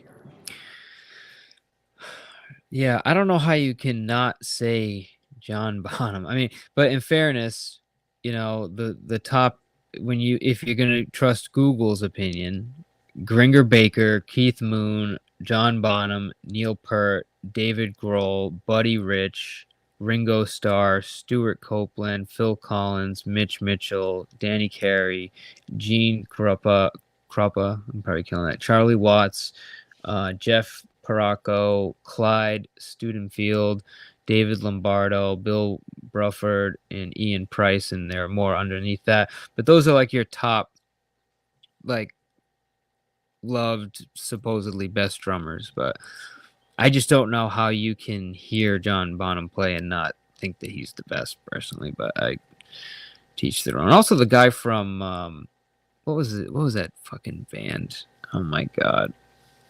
I'm gonna fucking lose it. Really technical, had like a shit ton of fucking snares and fucking hi-hats. It was just like his drum set was literally like 100 pieces. Oh my God, I can't think of the band. Bare Naked Ladies, the drummer from Bare Naked Ladies. Who's that guy? Fuck. That guy is fucking amazing too. But anyways, who would you have chosen? ATS. My Uncle Bernie. Your Uncle Bernie. Yep. Aww. I've seen him perform live. I've seen him. The band that I used to be a bodyguard for is the band my Uncle Bernie was in, and they've opened up for Creed. They've opened up for Alien Ant Farm. They've opened up for like a lot of Pat Travers. They've opened up for Molly Hatchet. They've opened up for Jethro Tull, a lot of old school bands, a lot of old school rock bands. Nice. They were trying to get on tour with Cinderella. Really? Yeah. If they would have been able to get on tour with Cinderella, they would have blown up. They're not social media type people, and when I was a bodyguard for them, I kept telling them, you got to get on the social media. You got to interact with these people. You got to get more visuals up, more music videos. Just because you drop 2 albums in one music video doesn't mean anything. You got to get like 3, 4 music videos out there. You got to crank them. So. Yeah. Yeah. That's, what we were talking about luck earlier. The music business to me is highly dependent on luck, because you just have so many amazing artists out there, that are just fantastic musicians, and you just kind of have to get lucky and get like noticed, You can be great, nobody hears you, or not the wrong crowd hears you, and you just never push through that barrier, you know? Yeah. I think it's easier today because of all the exposure with like YouTube and stuff like that, but yeah. But gives you a broad base of music to listen to. Absolutely. I don't think Tyler Stewart gets enough credit. I don't think if anyone's watched, and I'm not a big fan of Bare Naked Ladies. I don't think their music to me isn't like what I like listening to. But I can tell you, after watching him like live, he is a fantastic, completely underrated drummer. But what about? I like this question in the chat. What about the lead guitarist? Who would you say is the best lead guitarist of all time? Randy Rhoads. Okay, Randy Rhoads. Let's see who shakes up. I know other people are gonna say they're probably gonna say Dimebag Daryl. Dimebag Daryl. Okay. Yeah. But I seriously think if Randy Rhoads didn't die at such a young age, yeah, he did the solo he did on, what was it, Crazy Train by Ozzy. That solo was phenomenal. Yeah. Have I you think ever I'm heard just the band? biased to the Led Zeppelin. Yes, but, from Animals as Leaders. Yes, you've heard that band, right? Animals as Leaders. Of course. Yeah, you just named his name. Well, what about like? See, to me, one of my answers would have been like Jimi Hendrix. That's Slash. second. That's second. Jimi Hendrix is for me. I mean, I'm not. I think he'd be the king of guitar. Of all honesty, Jimi Hendrix. Yeah. I just like. I don't know who you stack up next to Jimi Hendrix and you prove that can't. he's better. I don't know. Everybody takes something from Jimi Hendrix. Jimi Hendrix, Jimmy Page. Yep. I know a lot of people don't like love his music, especially in our age group, but Carlos Santana, come on. Oh yeah. Eric Clapton, another oldie but goodie. Who's another? Robbie Krieger. And then you got awesome guitarist. Yeah, I don't want to say Keith Urban, but even he's pretty good. What about George Harrison? How can we forget about George Harrison? The Beatles, one of the greatest bands of all time. Come on. There are so Eddie many. Vedder, nice. Yeah.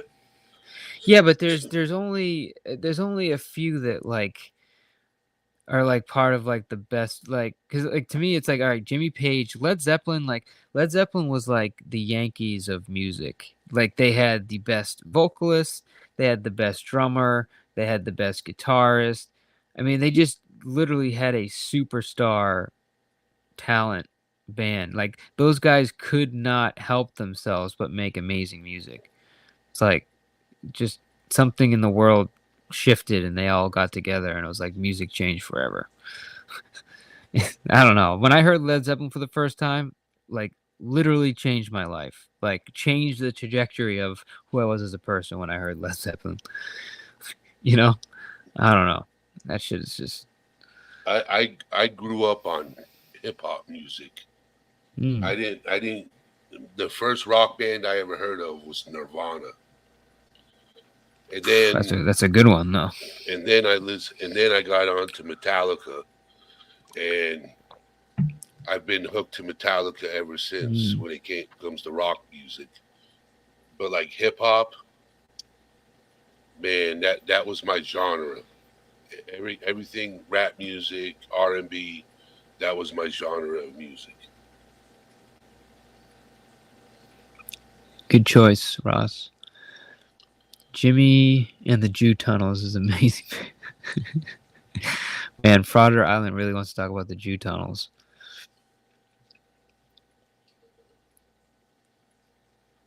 What about, all right, last one. Lead singer.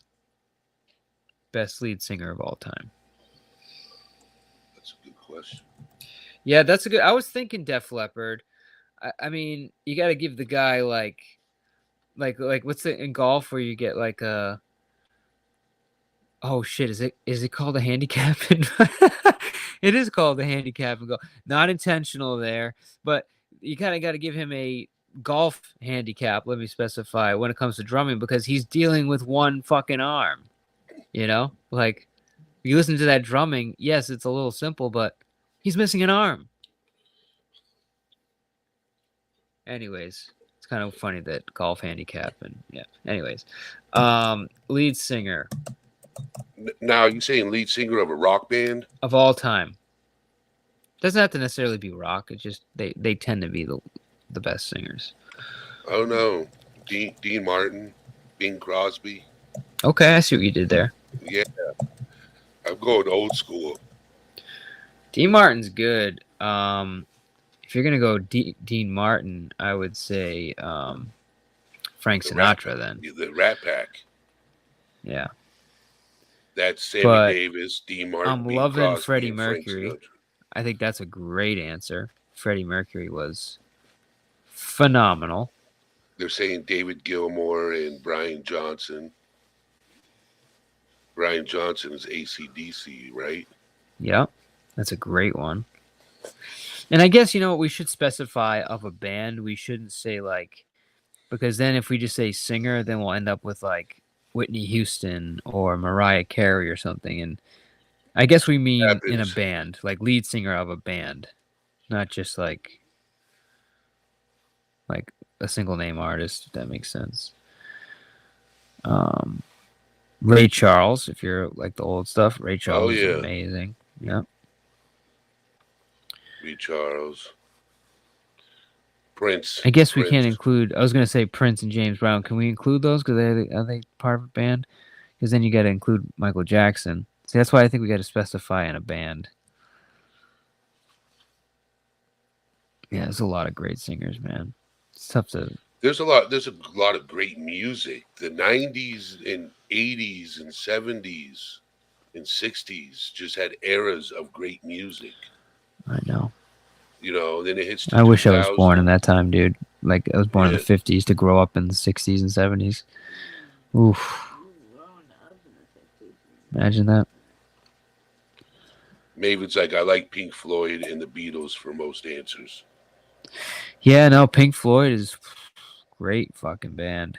Love Pink Floyd. Did you see the farewell concert for? You probably don't listen to country music. Not a ton. Brooks and Dunn. Was it? No, not Brooks and Dunn. It's a duo, and they quit. Hey, Shift. Boot, Scoot, and Boogie. Who sings that song? Hold on. Baby's Cat.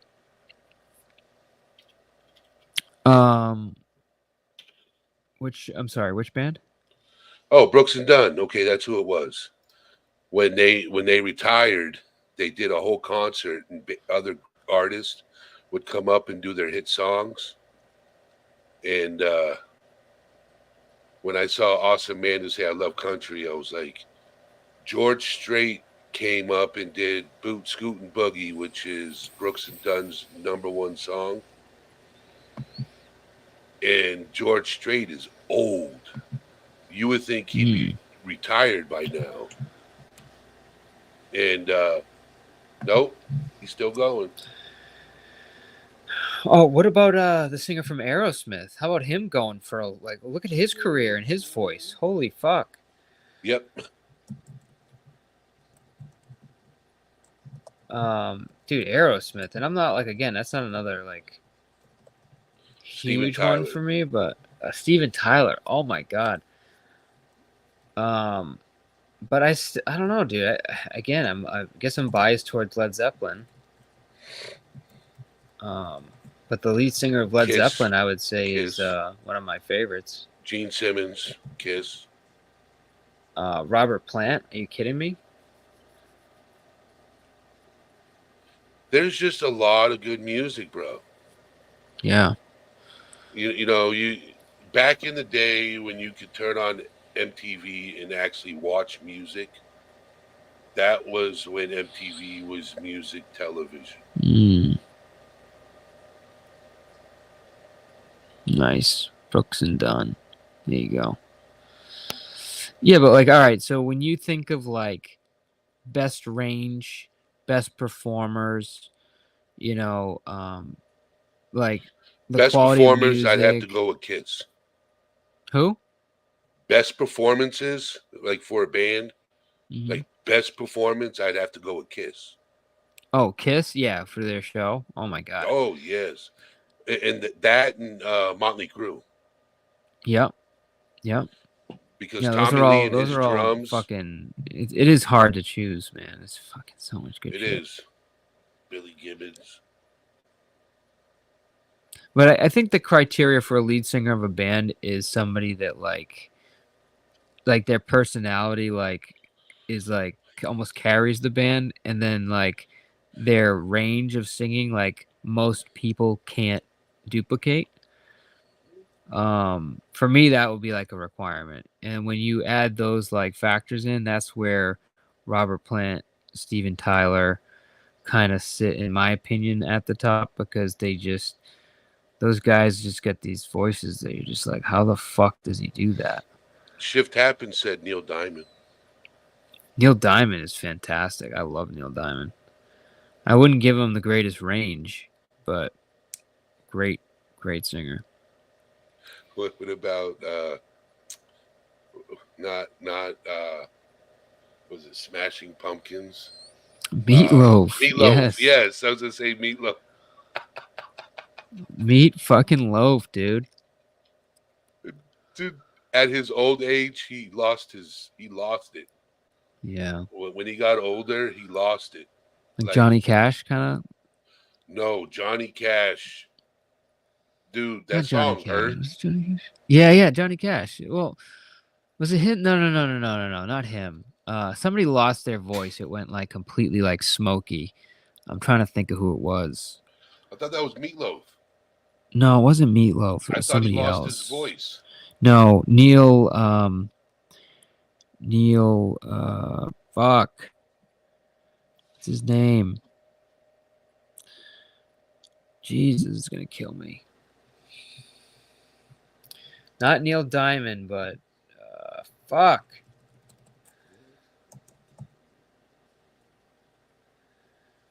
What is this guy's name? Is it not Neil? He started off like he had this like really interesting voice, interesting way of singing, and then as he got older, it became like very smoky, like almost like Neil Young. Neil fucking Young. Yes, Neil Young. I mean, you hear Neil Young when he's young singing, and then when he gets, those are like two completely different singers. Like, was he a smoker or something? Like, I don't even know how that happened. He's also 78 years old. Yeah, but dude, Robert Plant didn't age like that. Aerosmith didn't age like that. Neil Young sang at the end like he smoked like 2 packs of Newports.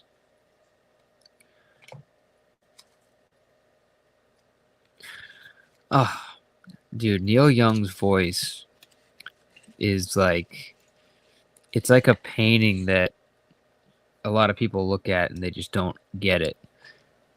And some people get it, and that's Neil Young. It's not like technically amazing. It's not perfect singing technique. It's just a unique, artful way of singing.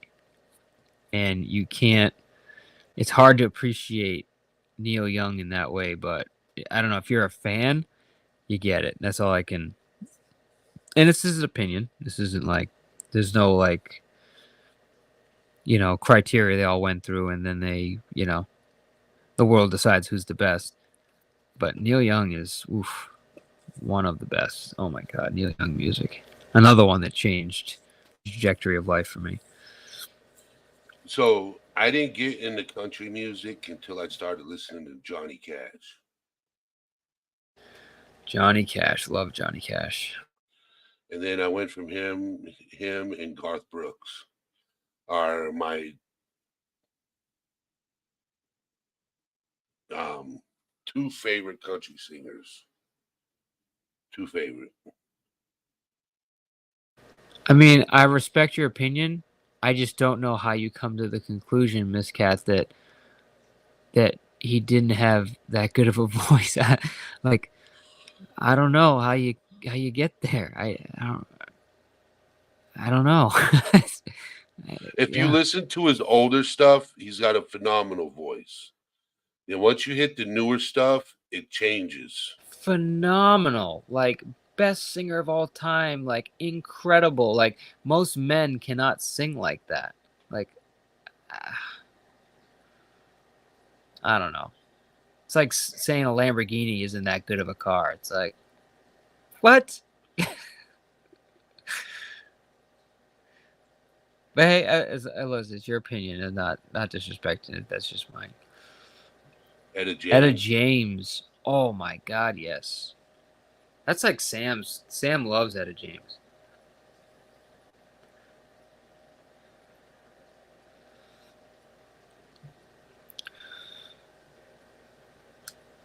Yeah, Etta James. No, I get it, Miss Cat. There's definitely. I've been in choirs before. There's a certain way that choirs sing, and it's like technically sound, and it's all about like, using your chest and breathing and doing everything right as a singer. Rock stars don't really do it like that. It's different, and that's why they all don't sound the same. When I was younger, I used to be able to hit every note possible when I was in choir. Now I can't hit a single note. This deep voice came into play, and it was like, yep, there goes your singing career. Yep. Yeah. And those voices too, like, because the way he sang is not healthy for your voice. Like, no, he could have even Steven Tyler. I don't know how Steven Tyler maintained his voice the way he sang. I think he even had surgery on his vocal cords, actually. Because this the way when you sing like that, you got a limited time. Like, because eventually your voice just stops working. You can't scream sing like that for decades and then not lose your voice. You know who was another good artist, but he didn't have the great sounding voice? Who's that? Frank Zappa. Okay. Yeah, that's a good call.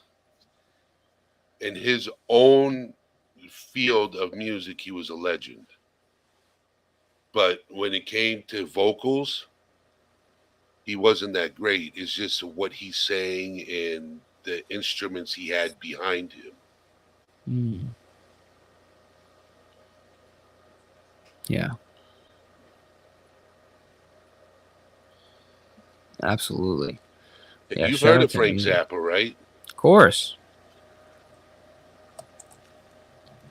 Dude, there's so much music in my brain. It's like I've listened to like almost everything, like even like international music.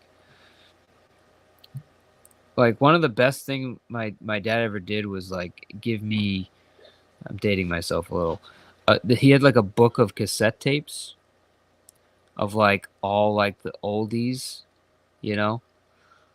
like Rockin' Robin and like just like and like Elvis, and that's like that was like the first shit I heard, and then it just kept going from there, What was it? When I was a kid growing up, the first oldies I heard was what was it? They did the song Tuesday Afternoon, Nights in White Satin, the Moody Blues. Yeah, awesome. Guns N' Roses, yep. I actually awesome. Amanda, I said what's He his said name there? Slash. Slash. Yeah. No, I didn't forget Slash. You can't forget Slash.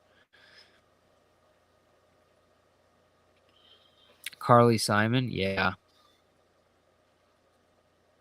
Great singer. Who was I listening to the other day? And I forgot how great that music was. It just came on, and I was like, I had to play the song like 3 or 4 times. What was it? Let me see if I can find it. Oh, Fleetwood Mac. Oof. Oh my gosh, Fleetwood Mac. There's so much good music. I just Dreams by Fleetwood Mac. One of my favorite songs ever. Gene Simmons made a statement years ago. He said rock and roll died. And in reality, if you look at it, if you look at the bands that have come out since 2010, can you name me a current rock band? Say that again. Since 2010? Yeah. Hmm. Like a current rock band that came out. Yeah, that came out in 2010 till now. Hold on, let me think about that. That's like what, like on a caliber of like Metallica and that's tough. You know, Kiss and that caliber of a band. Nah, that's very tough. It is. You're not going to find. That's why when Gene Simmons said that, he said rock and roll's dead.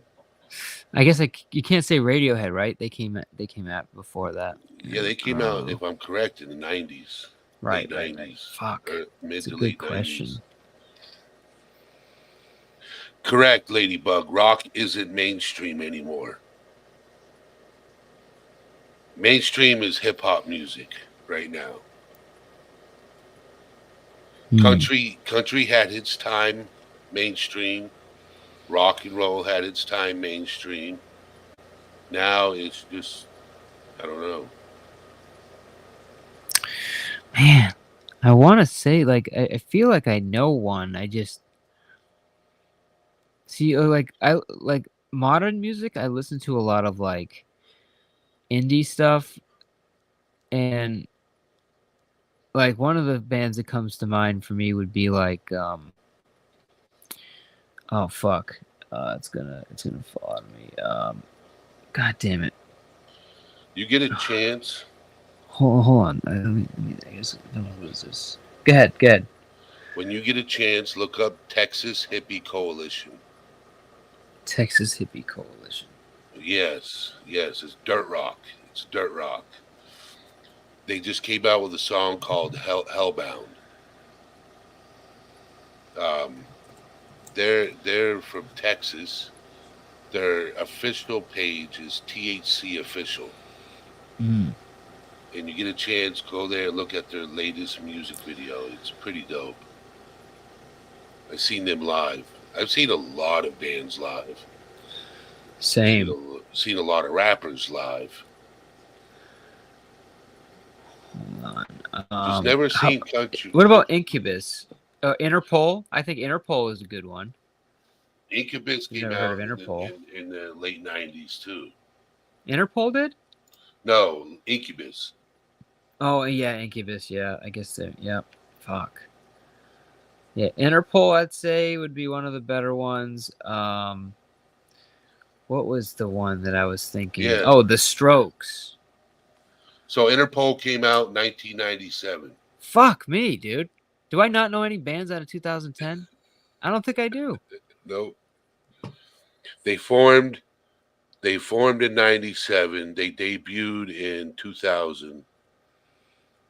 Yeah, The Strokes were before 2010. Yeah, dude, you're right. This is a hard one. But see, I wouldn't call Fall Out Boy a rock band. Right.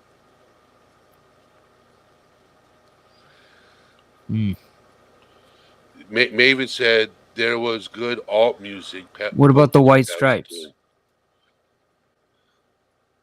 White Stripes. The White Stripes were a good band. White Stripes, probably one that most people don't know, Wolf Mother. Very classic sounding. I think they might have been before 2010, though. They've been active since 97. Wolf Mother? No, White Stripes. Fucking A, dude. I guess I know nobody, dude. I know nobody. I concede. I'm telling you, dude. Like, Rock is dead. It's like, it's not, but it is. You know what I'm saying? It's not like it used to be back in the day. You know? Yeah, it's just a bunch of like, it's like indie music, like R&B. We got alternative, electronic. which is all, yes, EDM. You know, just all that stuff now. Royal Blood. When did Royal Blood start? Royal Blood. That's a good one. I've listened to a lot of Royal Blood recently. I bet they probably started a while ago too.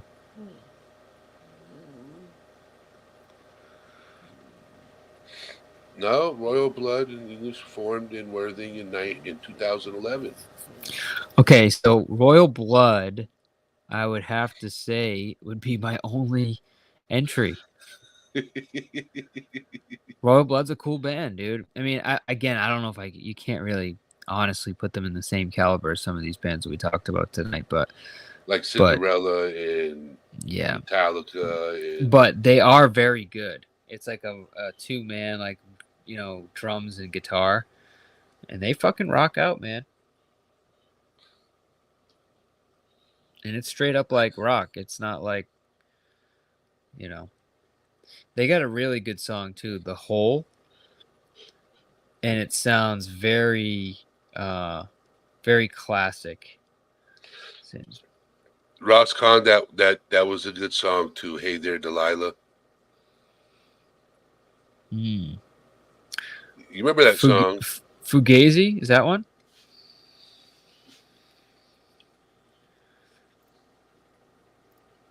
I don't even know the Chainsmokers.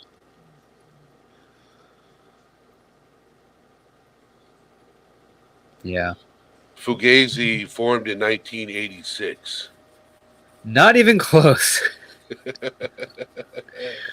We got another Royal Blood fan. Yeah, have you ever heard that song, The Hole, by Royal Blood?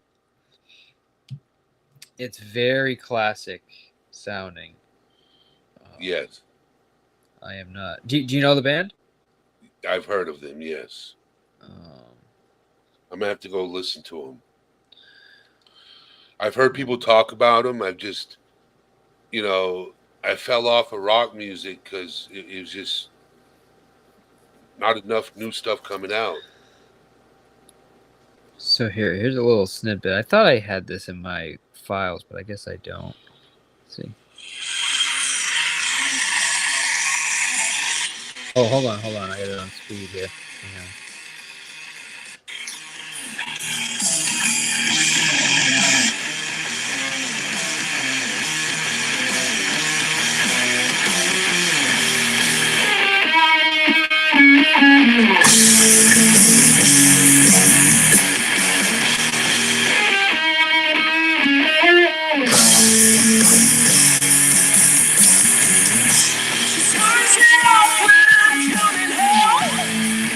It's got a very classic rock sound, doesn't it?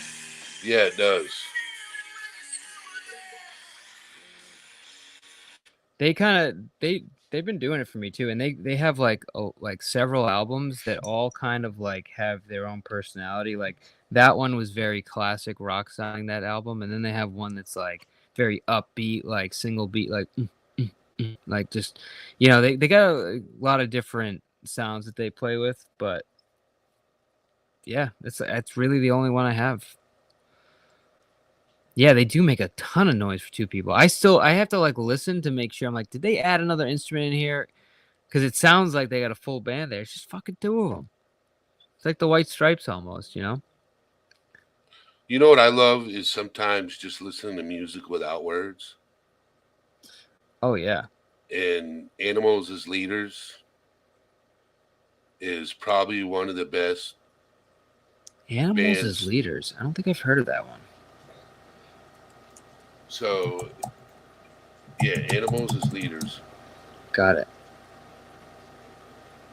All right, I'm putting them in just so I have to go back and see them. All right, perfect. Yeah, and the members, Tosin Abasi. If you get a chance to look him up, Tosin Abasi. He's Got it. He's the guitarist. Okay, and when you watch him play the guitar, he plays a 12-string electric guitar. Whoa. Yeah, and when you get a chance and you listen to him, you're gonna be like, "Who was my favorite guitar player again?" Love it. Yes. Love it. Not a lot of people listen to bands like that. You know, straight instruments, no words. Dottie. Robert Johnson for guitarist.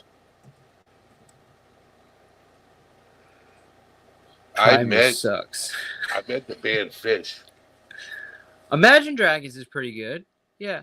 They're a little like kind of too feel good for me, but I do like them. I think they're talented. You remember the band Black Fish? Keys is a big one for me though. Love Black Keys.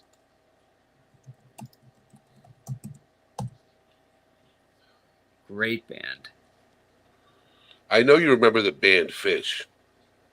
Oh, you shitting me? Come on.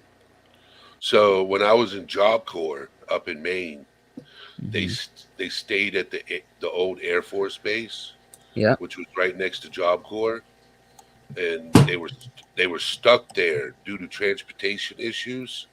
Really? So they let them stay there for like a week until they get back on the road again. And they ate breakfast, lunch, and dinner with us at Job Corps, and only a handful of us knew who they were. Only a handful of us knew who the band was. Fish? Yeah, when I was in Job Corps, only a handful of us in Job Corps knew who they were. And dude, like Fish we were is allowed like, it's like a cult following. It's like people go to like all their like it's just like, I don't know. It's like a pilgrimage. Like, I don't know how you don't know Fish. I can understand it not liking them, not hearing about them. That seems like you got your head under a rock. Oh, Greta Van Fleet is awesome. Yeah, I just honestly put some good ones in there. I like threw them all in my like playlist here so I could go back and check them out. Yeah, I got to sit and eat with a really famous band. It was awesome. Just hung out with them. So cool. Have some mustard, said Greta Van Zeppelin. That's what they should be called, because they're a Zeppelin copy band. Yeah, not a big fan of Zeppelin copy bands, but some do it really well. Greta Van Fleet does. They do. They do Led Zeppelin. But don't they ever feel like they're just in the shadow of Led Zeppelin? Don't they want to be something more than a copy band? I mean, it's like, you can do it, guys. Stop playing Zeppelin music. You got this. Barracuda, yes. Very popular song, Mr. B. But I, myself, am going to get ready to drop down. Yeah, man. I'm surprised you're still with us. Yeah, it's about bedtime for me. This is normal start time for me, so I'm glad we could catch you awake. But you guys have a good night. Chat. Yeah, man. Just keep doing what you're doing, man, because always we're watching and we're fans, so just keep it up, man.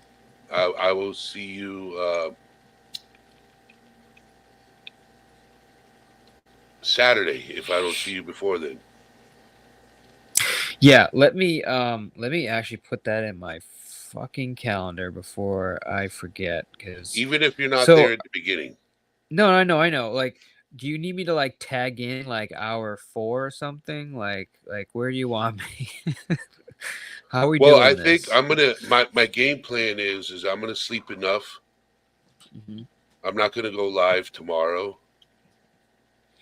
so I could get plenty of energy and be raring to go. So when 7 o'clock hits Saturday, I'm going to be awake the whole time, 12 hours.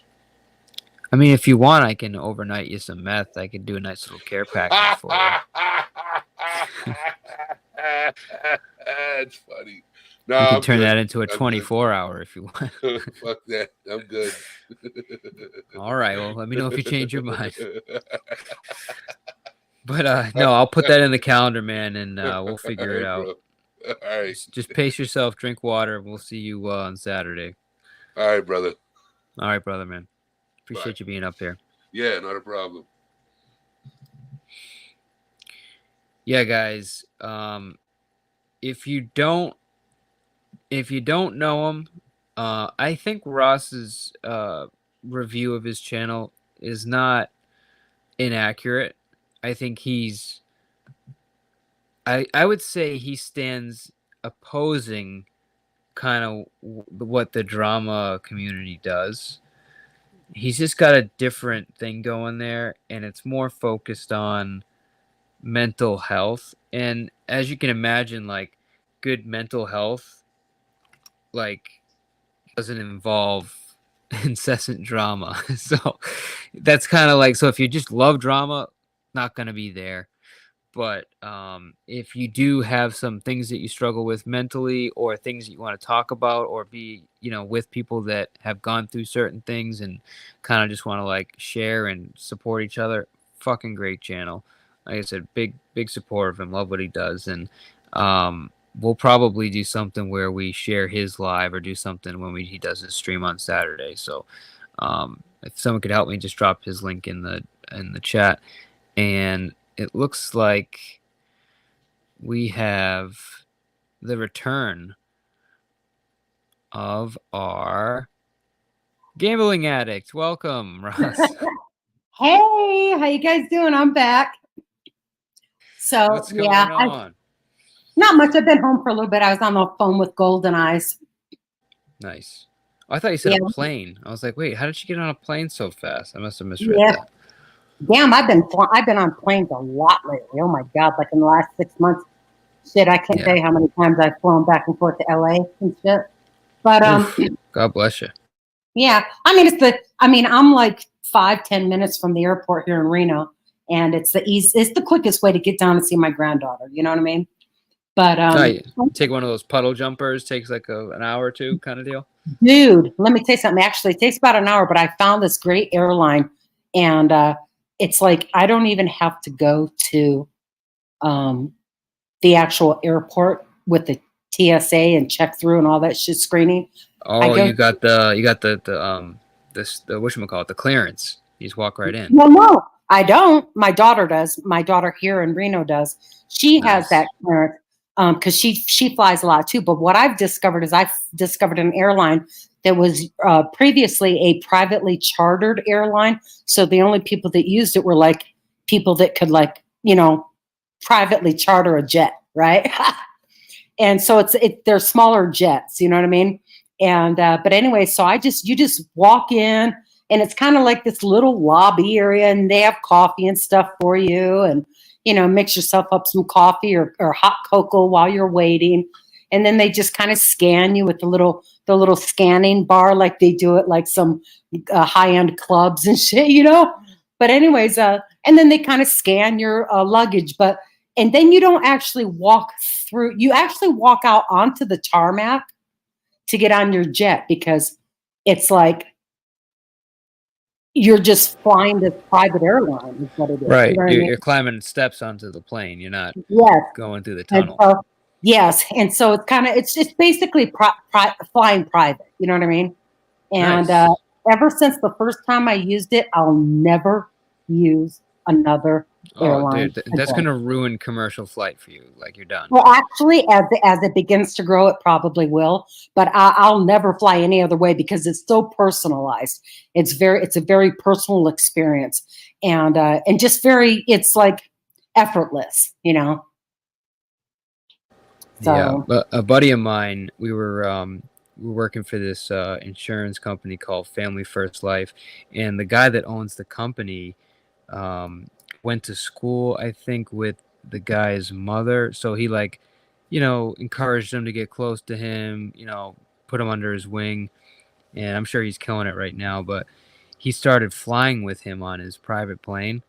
And he's got like a fucking nice plane, like a millionaire plane, like bougie, Yeah. He's done. He can never fly. Like he's like, as soon as he talks about having to fly, he's like asked if his his guy can fly him, because he's done. It's like he cannot fly in a regular plane now without feeling he's on like a fucking bus or something. Yes. So, and it's kind of limited. It's like, they're the locations where they travel is kind of limited too. It's not like It's not like they don't fly like like everywhere in the world. I mean, because these are smaller jets. You know what I mean? They're not propellers.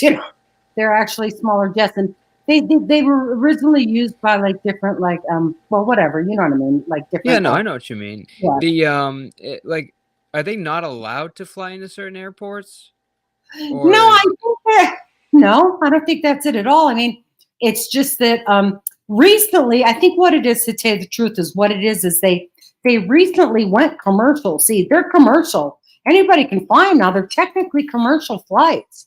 It's not like, I'm nobody. I'm just like some chick in Reno. It's not like you have to be anybody to use this service. But the thing is, it is a very personalized service, and it is typically and actually a commercial flight. It's like anybody can fly it. It's just that they haven't grown enough, is what I think it is. Why they don't fly to more places, more, but they do fly. I mean, they fly many places, Reno, San Jose, LA, Arizona, Las Vegas, Texas, they'll go to Austin, Dallas, Houston. They go to back east. They go as far as Westchester. They go to Miami. They go to Cabo San Lucas. So I mean, they do different. They do different cities and stuff like that. But they are limited as to the locations they do go. If that makes sense. It does. What's the name of the company? Do you know? Yeah, it's JSX. The letters J. The letter JSX? Yeah, JSX. Got it. Are they typically more expensive, or are they just in the range of like regular No, flights? I personally find them quite competitive with any other airline. I don't find them any more expensive. Yeah, that almost sounds like we got this. I think they're bigger. It's called like a Vino or something. Is the name of the company, and they have this airport in New Haven, very small airport. They're like the only carrier that goes there. Limited locations, but similar setup. You go on the tarmac. Your security check is like in a tent. It's very like small, but cheap flights. You can get there. A lot of locations, very convenient. Not a big airport. Like right in New Haven, right in Connecticut. So it's like it sounds like a little bit bigger version of what you're talking about, but yeah, man. Yeah, I was on the phone with Golden Eyes right before I came back up on the panel. I told her, I said, it's funny. Is she live? No. She's gonna go. I think she might go live. She's probably gonna join your panel in a few minutes. But anyways, Sweet. But no, I was telling her, I said, this is funny. I said, I have to get back on Mr. P's. I have to get back on Mr. P's panel because they're talking about music. And what was funny is while you guys were talking about music, the conversation was all about music and different bands and stuff like that.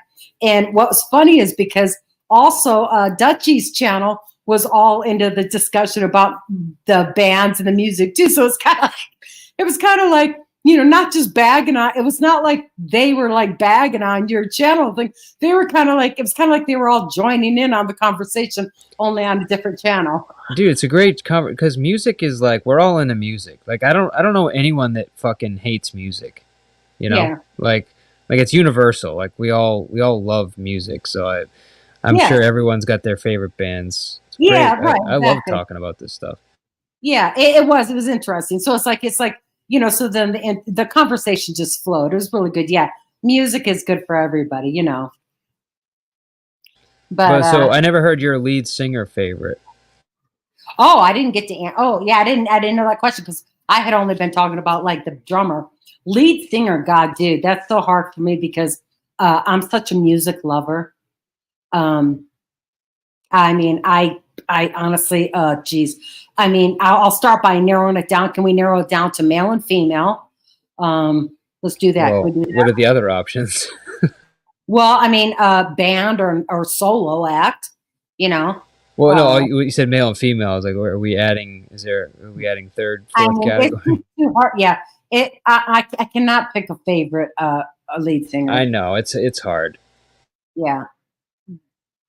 So. I'm going with Robert Plant. Ooh, as the best singer. God. Yeah, you and Miss Cat are on the same page. That or Aerosmith. Fucking Aerosmith. What's his name? Steven Tyler. Yeah, listen, I'm going to tell you something. I am actually not a huge fan of Aerosmith. I am a fan. I'm not a huge fan. But when you talk about vocals, he has an amazing vocal range. So see, when you talk about, lead singers and like, who's favorites and stuff, I have to think about what their ability is and like what their range is, like what they have sung. Robert Plant, if you compare him with so many others, I don't think he holds a candle to many others. His range wasn't that great. See, I don't know where you're getting that because I think younger, like beginning Led Zeppelin, like I think that's that range is incredible. I think maybe he lost it as he got older, but young Robert Plant, like when he would say when he would say something like, "Hey, mama said the way you come on, man." But just the way he sings, like you can't maintain that, like But like, man, his younger range, holy fuck! I don't know how people don't list him as number one, but I guess it's an opinion, it's a preference, but. Man, I don't know a lot of people that can do that, can sing like that. Same with Aerosmith or Steven Tyler. Oh, I love George Michael's. Yeah, that's a fucking. Yeah, he's good. He is good. Serious. Facts, Mr. B. Yeah, but the best voice on YouTube is definitely Kazoom. Shout out to Kazoom if you're listening. Yeah, George Michael. He's pretty good. So yeah, you see, it's just too hard.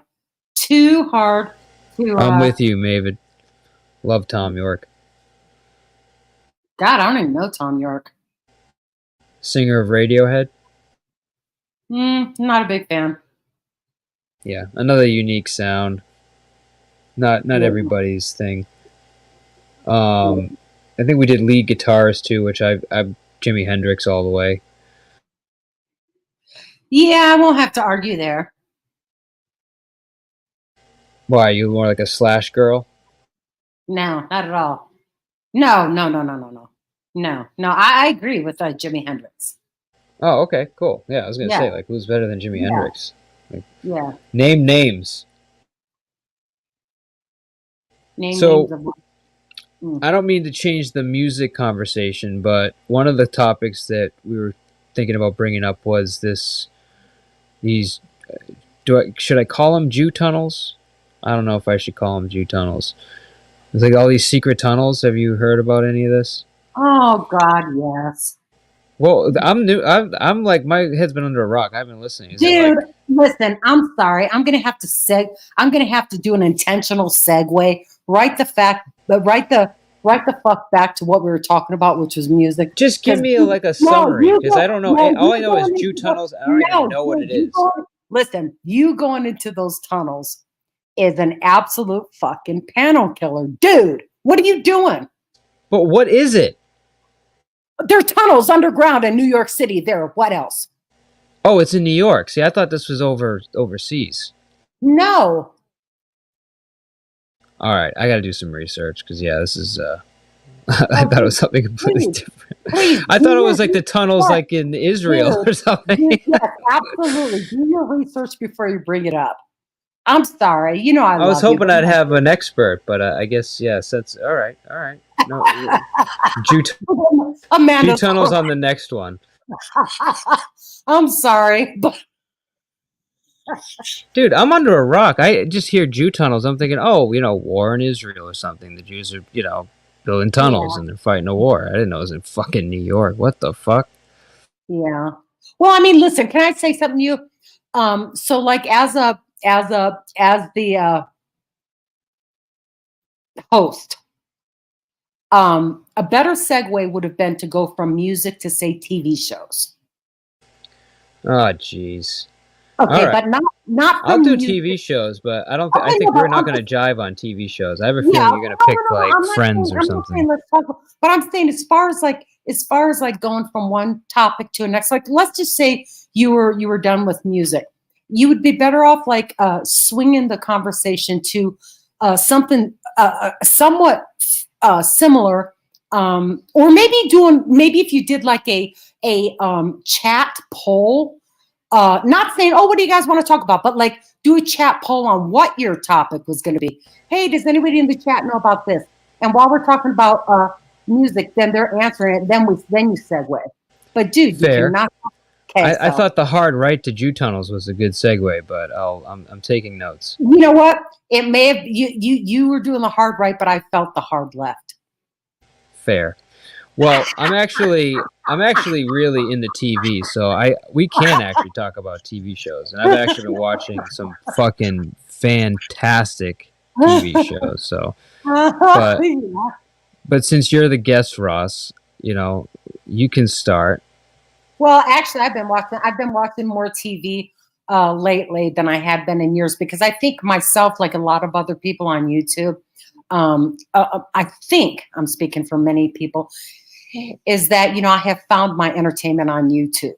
That's where my entertainment has been lately. But I've now kind of like went back to where my entertainment was prior, which was like television and favorite television shows. So if I am watching TV, if I happen to be enjoying a television show, my channels are typically I love like Dateline and 2020,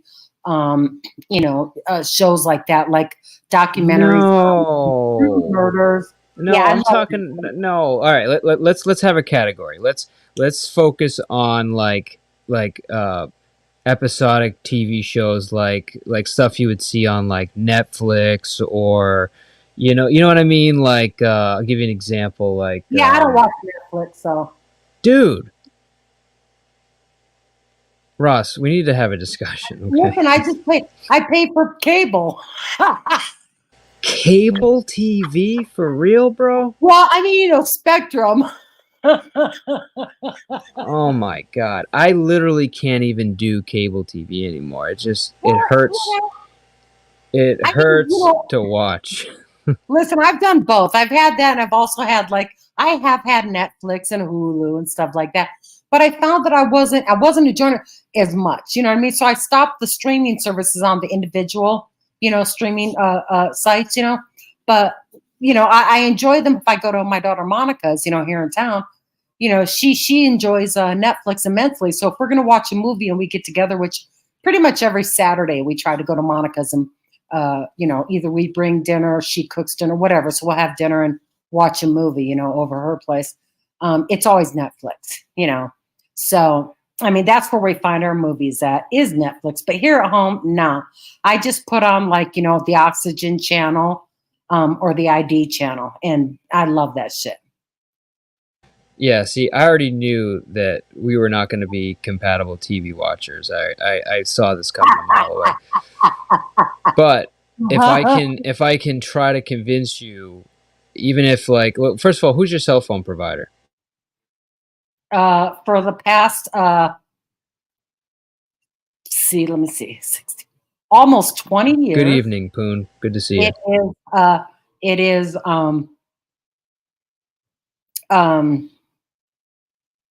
AT&T. Oh, okay. All right.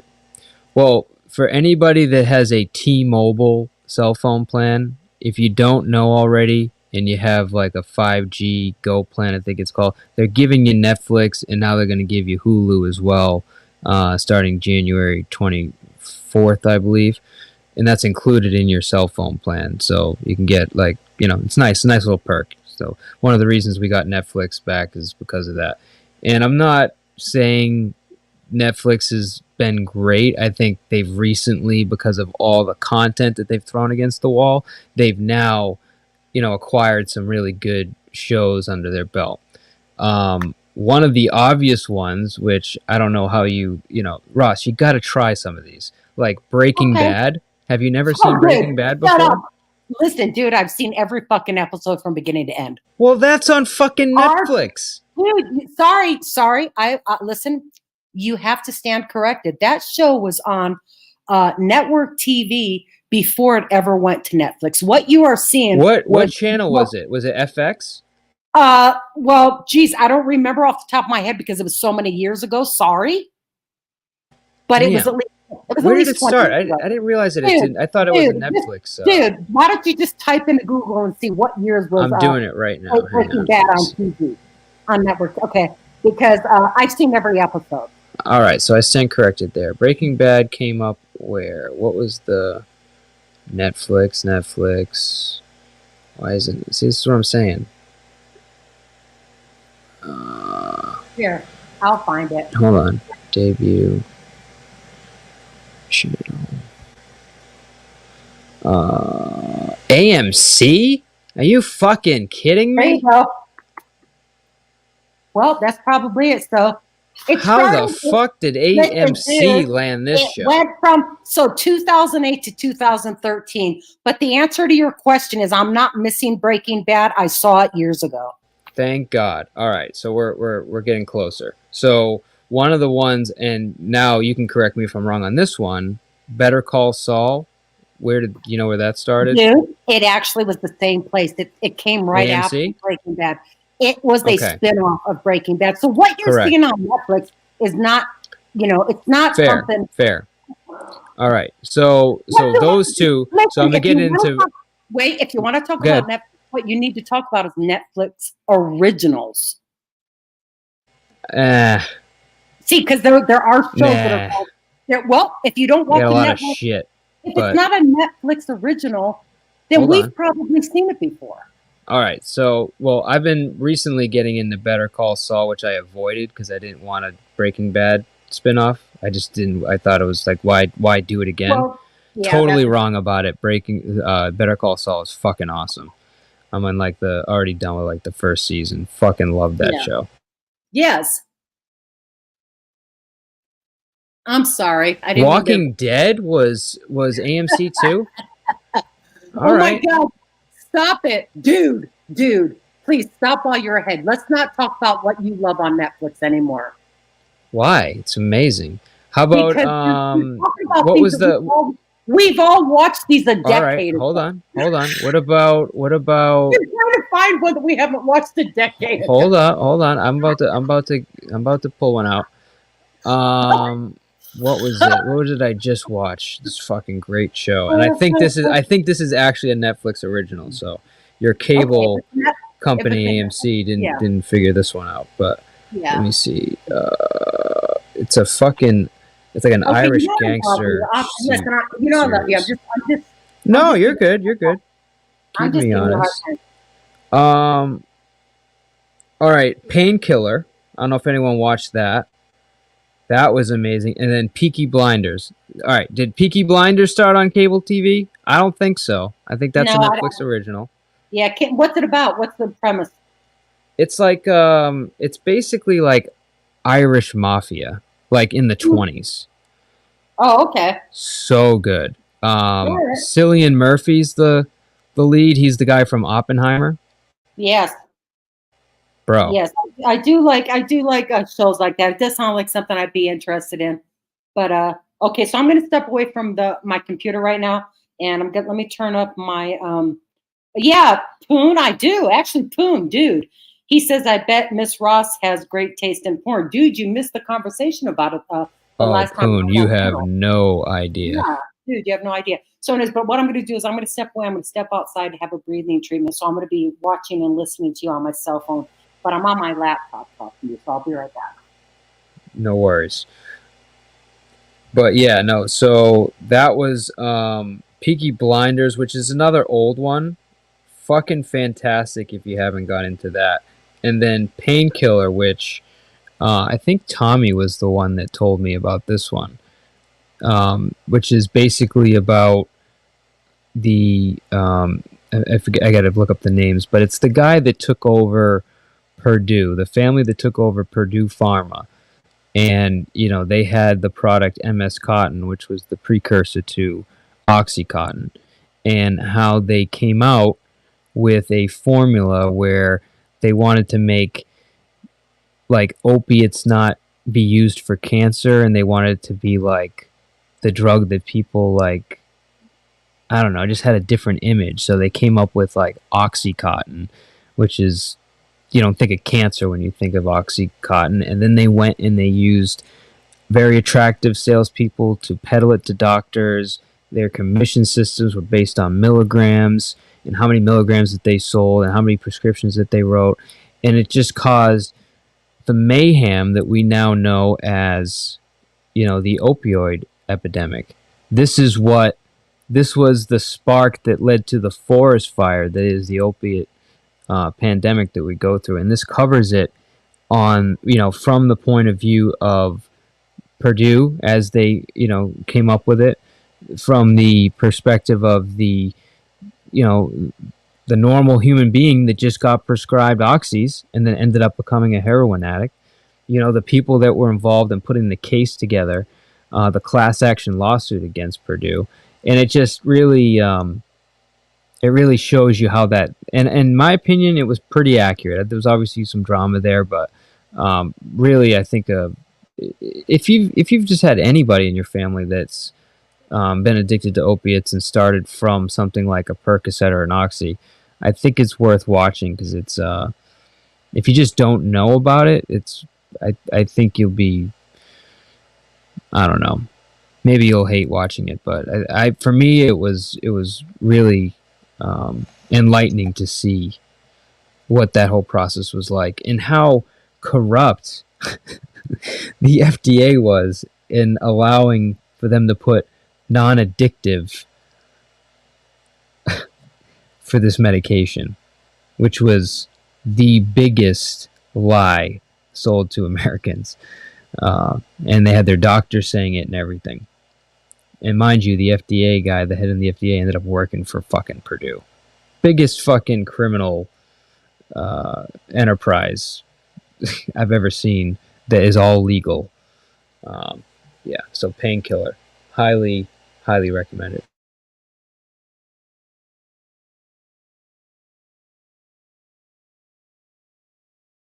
No, I am not down with OPP.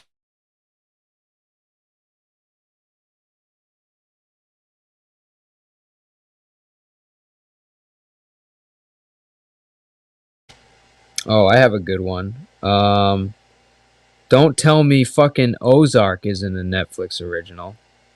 Tell me I'm wrong there.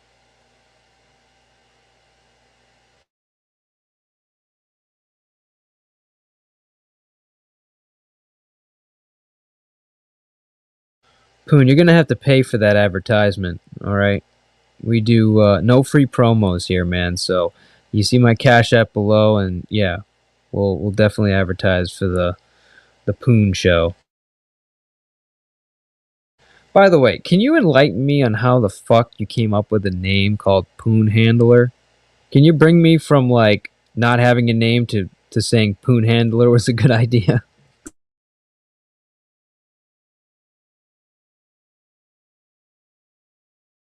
Like, I know there's a story there.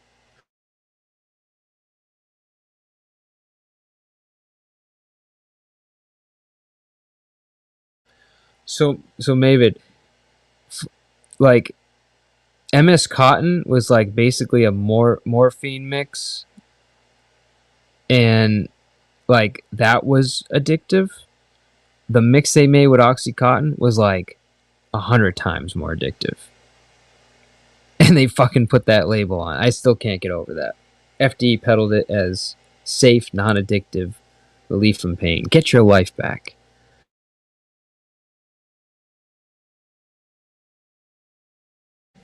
Yes. I asked the question. I 100% want to know. And if YouTube doesn't allow you to put it in chat, feel free to hit the link.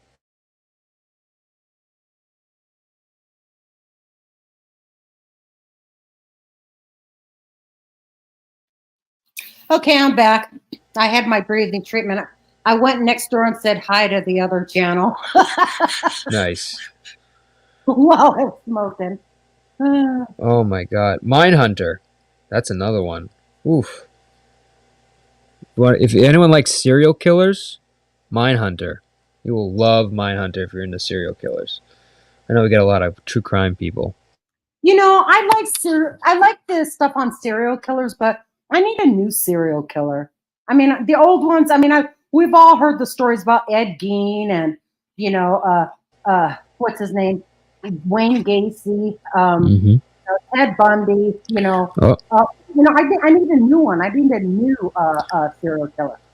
Hey Ross, have you ever met Poon Handler?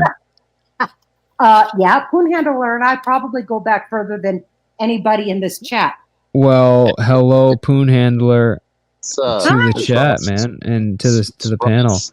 Is quite the eccentric lady. She's pretty awesome. Hello. And let's add a little Amanda to the mix here. Hi, Amanda. Hey, Poon. Welcome. So you have to understand a few things about me to understand how the Poon Handler name came to be. First thing is I live near Killeen, Texas.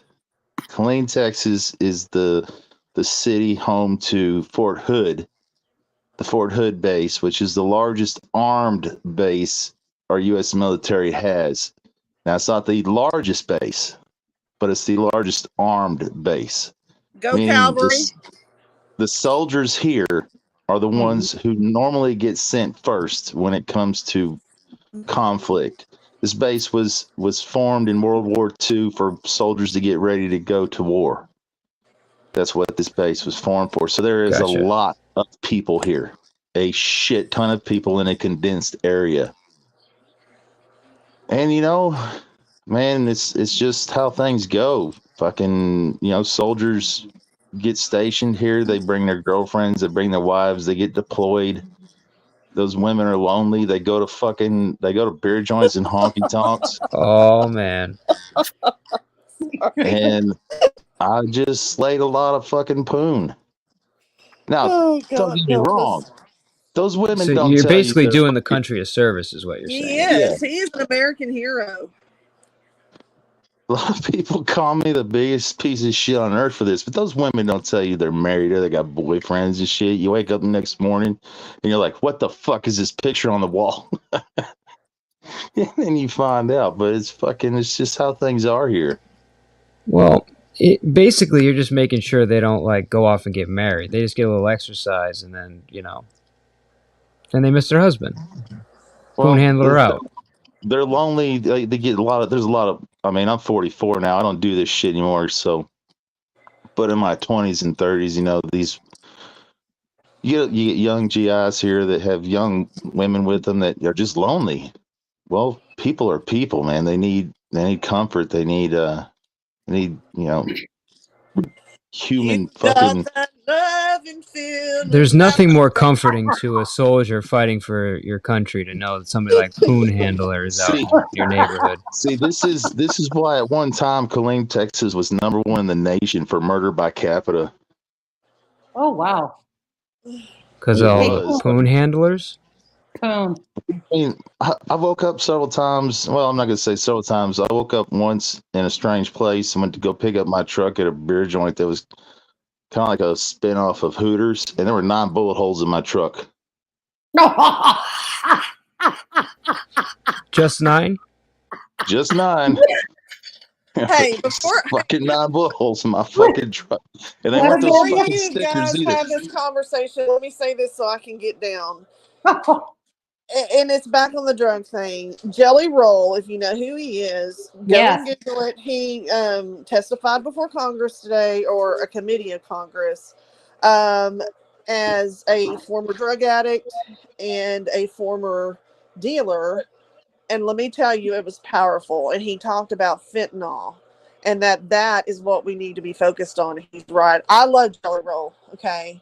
Like, if that man can make it, then that gives us hope for anybody. So, anyway, good to see you, Poon and Ross and Mr. You PM too. going back to chat. So, You too. the Yes. manager is not here. I must say. Manager, He kicked himself. Yes, Mr. B, it's called that now because Fort Hood originated, the General Hood was a Confederate general, and as far as snowflakes and fucking woke ass people go, we're taking down our heritage. I don't give a fuck what anybody says. Confederacy was part of this country. It helped build this country, regardless of what you want to think and say about it. Was it great? No, but it's still part of the history of this country. I don't think we should be tearing down statues of old Confederate generals or changing names just because people want to be pussies. It's straight out of 1987. Poon, can I ask you a serious rewriting question? history. Because Yes, I know ma'am. I absolutely find you hilarious. Okay. I mean, I think a lot of people. She's hitting on you. No. But I mean, she's definitely gorgeous enough to hit on me. So there's Love it. Thank Here, you. let me give you guys a. Well, I was going to ask you a serious question. Do you know what a Sibian is? a symphient. Sibian.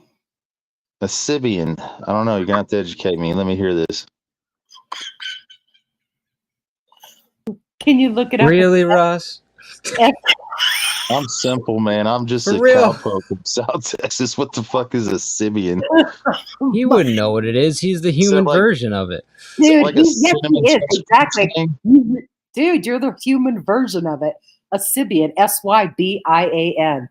Well, I've also been called a Chad. I mean, I've also been called that. Something out of MGTOW bullshit, Yeah. Dude, I think you would find a Sibian a compliment. A Sibian is like what you represent without like your head and legs and your charming personality. It's just the main attraction. Plug it in, unplug it, turn it off. I get it. I mean, that's basically. I think the military is actually offering discounts on. Well, what I want, Poon, it's actually right up your alley. The stuff that you put in chats and shit like that. This is totally right up your alley. I swear to God. I'll behave. People take me so seriously. I mean, fuck, man. I'm not here to be serious. I mean, I'm just joking. 99% of everything I say or do is a joke. And get over the fucking bullshit. I don't mean this the wrong way, but who is taking you seriously? Oh, shit. Should I start naming names? Like one or two is fine. Fuck, man. Let's start with Bird. Start there. Oh, for fuck's sake. Fucking ass, man. You fucking Jesus ass. Christ. If anyone shouldn't be taken serious, it's a man with a fucking bird avatar. Give me a break. Her getting mad at me for something I've been saying for 2 fucking years. Yeah, no, I get it. I guess they are taking you a little seriously. But I don't think people are taking them seriously. Seriously, it's that they take things I say. They want to twist things I say to fit their own narrative and make it look like I'm just that much of a bigger scumbag. Look, I understand shit I say is very controversial and very fucking on the edge of fucking being over the top. I get that. That's me. I play the shock jock role to a T. I like it. I don't ask people to fucking take me seriously or fucking, judge me off of what I say. If you do, you do. That's your own fucking fault. Dude, are you serious? Nobody judges people on YouTube. Fuck. Hold on. Yeah, you guys go ahead and chat. Let's see here. I mean, what I want to know is who is handing out the Chomo police badges, and how do I get one? That's the fucking shit I don't get. Like, what are you doing, girl? You're a fucking pedo. You're a fucking chomo. You're a fucking kid fucker. What the fuck? You're chatting. Poon.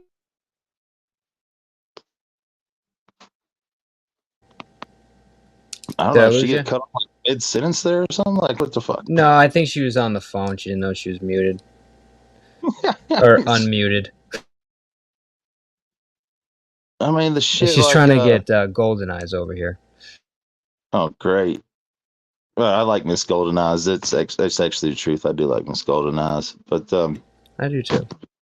it's like you know, sometimes I'm very brash, very straightforward, and I don't think before I speak, and my words are fucking misconstrued. You know, like the time the shit, like, you know, the Shauna Ray shit is the easiest fucking example I can come up with. Yeah, I mean, I get it. Probably not the best topic, especially on this area, but I mean, I get it. See, for me, I actually thought I could do something serious once and like fucking do like this serious fucking shit, and you know, bring fucking bring objective fucking views to something that, you know, no one was really doing, and I did, and it was fucking serious. And, you know, I'm very proud of that fucking shit, but don't twist my words up just because I said something just that was brash. I mean, you knew what the fuck I was saying. Don't take it out of context. In fairness, though, like, it's just the timing, because they've been on like a chomo hunt for the last like 2 months. This was 2 fucking years ago. This was 2 years ago. Wait, are we talking about the? Sorry, I don't know the name. I just know about the recent thing you said about the young-looking porn star. That actually was Different 2 years. person? No. So she's not a porn star, nor do I want her to do porn. But my whole point about it was, you can't take this woman's civil rights away. That was my whole objective, was to like make people understand. Look, people have civil rights in this fucking country. Just because you don't like what could happen doesn't mean you don't get to take someone's civil rights away. It's like trying to keep Trump off the ballot. You know, it's a civil rights fucking issue. Yeah. You can't keep Trump off the ballot because he has civil rights. Yeah, I don't know how they're gonna pull this one off, but you know, they can try, I guess. Well, if he's convicted of a felony, that's a little bit different. In this country, if you are a felon, you are stripped of your civil rights, rightfully so. I do fucking understand. I do believe that. But he's not a convicted felon. To convict him on a felony is going to be, that's just stupid. Well, Miss Amanda, it's not if you believe Trump's a loser or not. That's not the point. Look, I don't really care for Trump or Biden, all right? I don't really care for any of the candidates. Matter of fact, as far as I'm concerned, I would like to see fucking revolution in this goddamn country and overthrow every one of them fuck faces and get something new in order. I don't think Trump did a bad job, but it's like choosing between cat shit or dog shit. You know, I agree with it that. is what it is. I agree. But he still has civil fucking rights. I mean, we all do. That's the whole point. See, here's the thing. Like, what you should love about this country is that people you don't agree with can have the same rights as you, right? Once you start deplatforming and taking people's ability, or taking people's rights, as you say, away from them just because you don't agree with them, guess who's next? Well, yeah, I mean, we're the ones that suffer. And Roz brings up a decent point. But here's what I'd say to Roz right here. Look at shows like Honey Boo Boo and some of these other fucking pageant shows. These are sexualizing children right off the bat. We allow this shit in this country. We fucking feed off of it. Look how many fucking views and how long this shit stays on the fucking air. People don't even realize what's going on. When I see that shit, it makes me want to fucking puke. Sorry, it does. I would never let my fucking, I don't have daughters, I have sons, but I would never fucking let my daughters be in some beauty pageant and some bullshit like that. Fuck no. Dude, and what it does to their like psyche, like that's like permanent damage. Well, like you're exposing your child that's like developing mentally to that kind of, and I know moms are like, well, no, they have a right to do that, and but it's not like as innocent as that. It's like soccer moms, like the same thing when they're pushing their kids too hard. They do the same things at these pageants, and the kids don't even want to do it. I see a point to that to a certain extent. But I mean, when you sexualize children, that's one thing. My father pushed me to the point of break almost when I was a child, with baseball and sports and things. But I can never thank him enough for that because it taught me perseverance. It taught me fucking how to overcome anything that I fucking put my mind to. I became a professional athlete. It was brief, okay? Very, very brief. But I still did it. I can still say I did that. Okay, there's a difference between pushing through adversity and then doing something you don't want to do to please your parents. I don't know. Where do we draw the line? They want to. There's the participation award now. Like California is real big on this shit. There's no such thing as winners and losers. I just fucking agree. I would never teach my sons it's okay to lose. Never. I don't. No, I'm not. See, I'm not saying that. What I'm saying is that if your kid likes to, I don't know, build electronic helicopters, and his father wants him to play hockey. You know what I'm saying? Yeah. Like, I'm like the guy that's like, you like the helicopters? I'll push you on that. I'll try to get you to be the best of your ability at something that you like. But I don't want to force my kid to do something just because I want them to do it. I totally agree. You see what I'm saying? That's what I'm talking about. You have to have interest in what you're pushing. You can't push something they're not interested in. It's just going to drive them away from you. It's just going to cause fucking distance between you and your child, most likely. I do agree with that.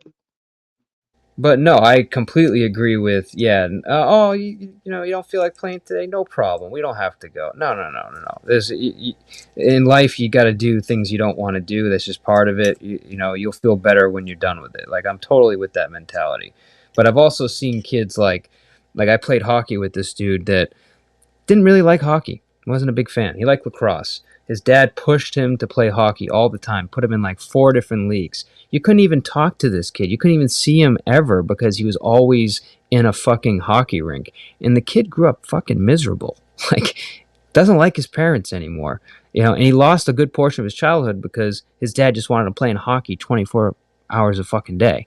And like, no, I don't agree with that.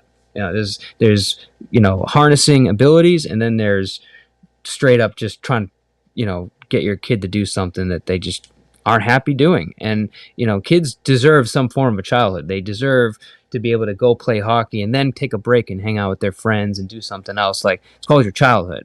You don't like spend all your fucking waking moments fucking just in sports all day long when you're not that into it. Like, I don't know. That's just me. Wait a minute. Ross, are you saying Bird accused me of doing that?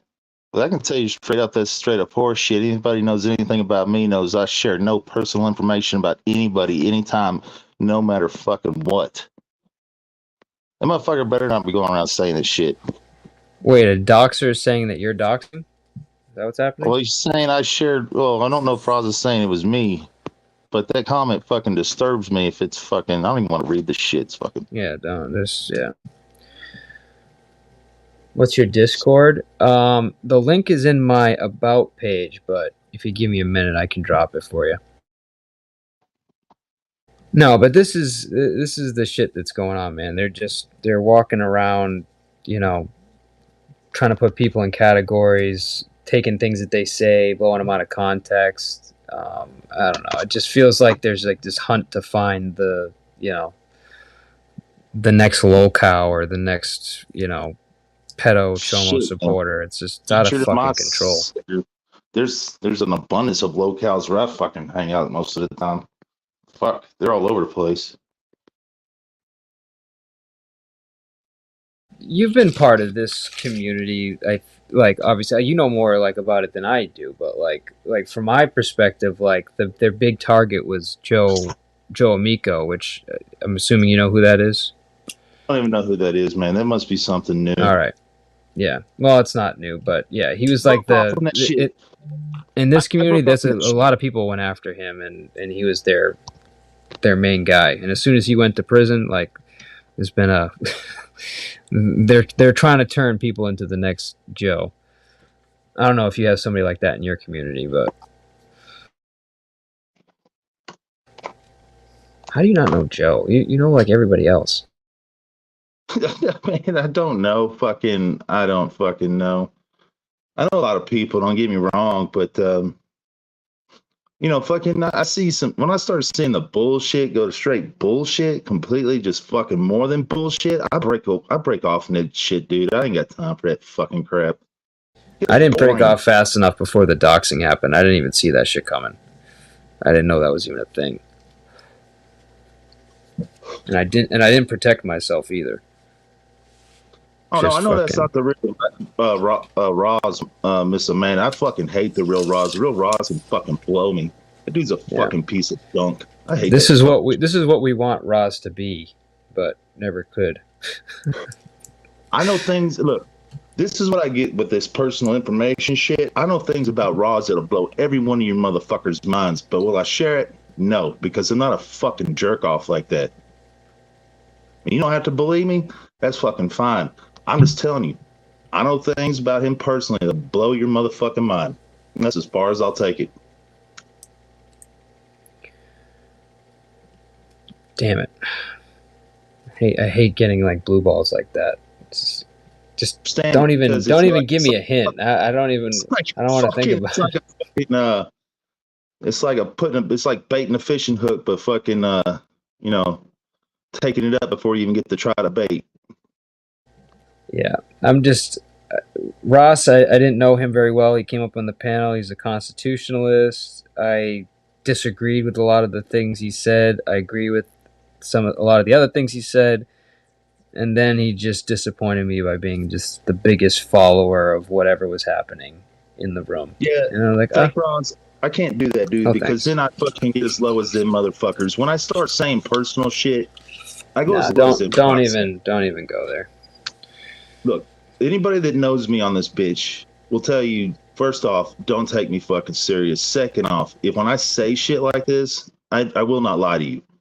I have no fucking reason to lie. I just don't do it. But I'll tell you this much. Any motherfucker that's got the Constitution tattooed on their back's got fucking problems, okay? Some people love the Constitution, That's why it's amended so much, Fuck. I wonder if he does that. I wonder if he gets the amendments put on his fucking back when the motherfuckers get amended. No. X that shit out. Start over. Oh my god. Yeah. No militias. Thank you. How you feel about the Proud Boys? Oh man, fucking we should beat the shit out of Green Bay this fucking weekend. The Proud Boys? Oh, I thought you meant the Cowboys. You're just making a pun on them. No. All right. Well, here. Okay. Good luck to the Cowboys. How about the Proud Boys? I don't know the Proud Boys. You really think I was talking about the fucking Cowboys calling the Proud Boys? Bro, I'm a Patriot fan. I would never call them the fucking Proud Boys. I get a lot of slack for being a Cowboys fan, Well, no, you're obviously good at dealing with disappointment, Well, I mean, recently anyway. Disappointments have been there, but I was alive for the fucking 3 Super Bowls. And, the Rangers fucking kicked ass this past year, so there's that. Yep. Shout out to the Rangers. Red Sox and Patriots are not doing well. I have a feeling I'm going to be that guy in the next 10 years. It's going to be like a Cowboy fan. I can't believe how stupid. They need to hire Theo Epstein back or something. I don't know what the fuck's going on with them jackasses, but them trading Mookie Betts was so fucking stupid. I cannot believe they did that. Yeah, dude, I loved Mookie Betts. I don't know what, dude, that fucking pissed me off, and the team hasn't been the same since. It's fucking sucked. I don't know if anyone even watches the Red Sox, but it's fucking brutal the last 2 years. He kicked himself. There you are. Who was the outfielder that gave us a chance 2 years ago now? I think it was. We beat the Yankees in the wild card, and then we lost against the what's that goddamn team that I hate? The Houston Astros. Oh fuck. He was a fucking great player, dude. He had a killer stretch. Hit a bunch of home runs. It was the best baseball I watched in a long time. Honestly, I can't remember. That's very strange for me because I watch almost every fucking ball game there is. You know what I'm Jeremiah also talking about, though. Little white dude, outfielder. They need to trade Chris Sale right now, get what they can for him. Yep. And completely rebuild. Yeah, how about the fucking Lions? I was shocked to see that they were even had a positive record. It's like, what? I think the last time I checked on them, they were 8-2. What are they now? Well, they ended up 11-5, I do believe. Wow. When's the last time that's happened? Sorry, it's either 11-6 or 12-5. They might have been. I think they were 12-5, but Dallas beat them to get the number 2 seed. Well, they're in the playoffs. I think that's an accomplishment. Dan Campbell's a great coach. He's an ex Cowboy, next tight end we had there, but he's a great coach, man. He's an ex fucking biker, dude. He's a no holds barred fucking all balls and all go all the time. Damn. When's the last time the Lions have even been in the playoffs? Oh shit! It'd have been back when they had maybe a long time ago. And Calvin Johnson. I mean, I can't believe Calvin Johnson retired when he did, but that dude was a fucking beast. He's one of the best wide receivers I've ever seen. Yeah. We'll see some great wide receivers that go retired, then don't. How does it feel to know that Dak's going to win the MVP over Lamar? That was low. It is pretty low, but it's going to be the truth. I mean, there's no keeping Dak out of the MVP this year. Not gonna do it. Where is this fucking thing? Oh, you know what you might like? You just want to confirm this isn't like your core personality.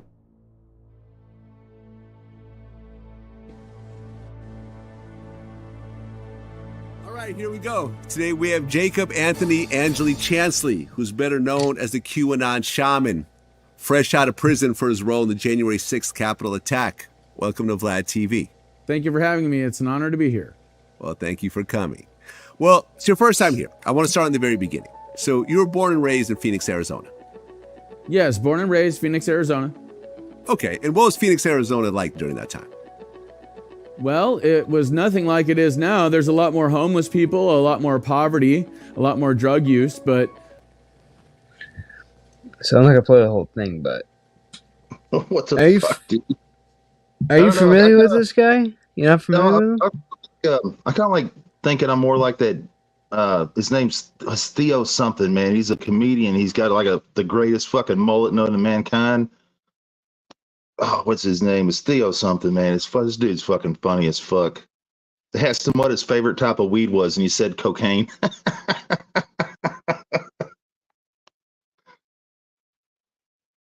Vaughn, yeah, Theo Vaughn. That dude is funny as fuck, man. I like that cat.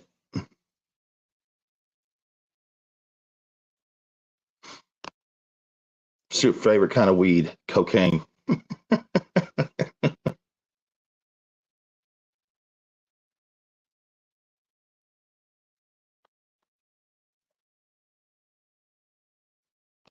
Alright, I think we fixed it.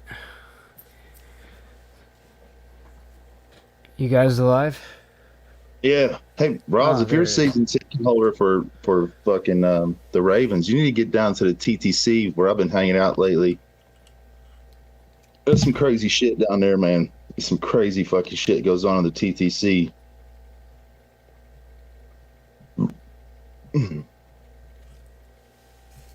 Basically a bunch of sports dudes. It's called the trash talk community for a reason. Alright, did I miss something? You guys talking about like gambling or something? No. There's a community on here called the TTC. It's basically for sports dudes, and man, all they do is fucking talk shit to one another over their teams. It's fucking great. It's in the live. Okay, that's cool. Yeah, you have to, like is there like a fee or something like that you have, or like is it like gambling? There's some channels like Moon Boots, Billy Badass.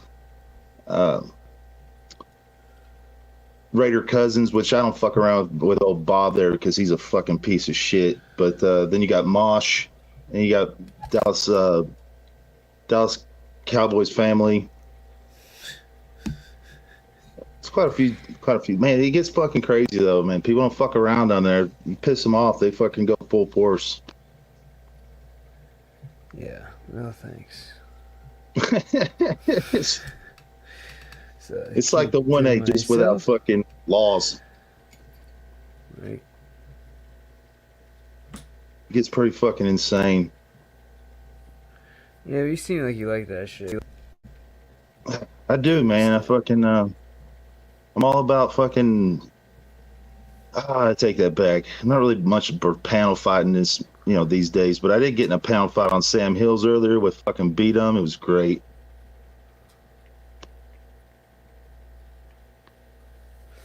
I'm sorry, I don't know. Because I run into fucking trash, man. You got to realize I run into fucking trash in this motherfucker. As much as I venture off, It's so you got these cats like fucking Not Laid Gino, which I call him Big Gay Gino, but you got B-Socks, so I call him Bidenomics. That motherfucker might be the dumbest bastard ever fucking come across in this earth that doesn't have autism.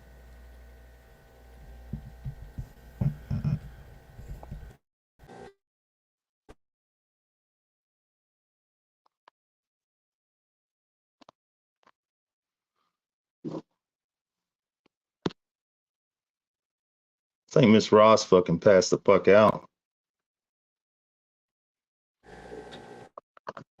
Yo, Ross is having a night. She's having some fun. Checking out that porn she's been watching. Dude, like, you want to take a bet right now? It's either porn or you're calling porn. I would say Sibian Machine.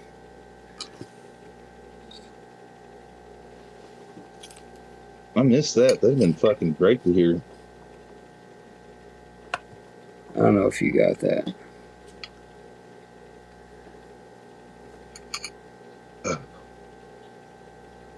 Let's see if she'll be honest with us.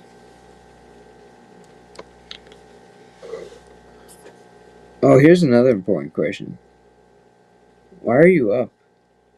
Oh, dude, I've been waking up like every 2 hours. Go to sleep, fucking sleep for 2 hours and wake up. It fucking sucks. I don't know what the fuck's going on. Yeah.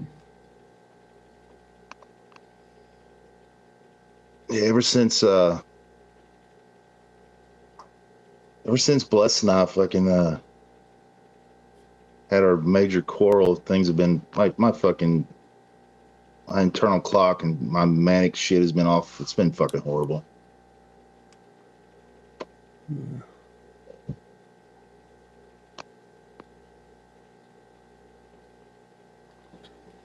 Yeah, it's something that's like I just can't even like. I wouldn't even know how to process that. Well, you fucking you with someone for 3 years and fucking this shit goes bad sometimes. It's I don't know if we'll patch it up or not. We'll see, but it ain't fun. No, I can imagine. But it's not like you're losing your mind. It's like you're just kind of like accepting it, and then. No, man. I mean, I was with my son's mother for 11 years. It's like 11 years that we had. They weren't all bad. Most were great, but you go through 11 years with someone and you lose that. Things are put into perspective, and then just fucking kind of keep marching on after that shit.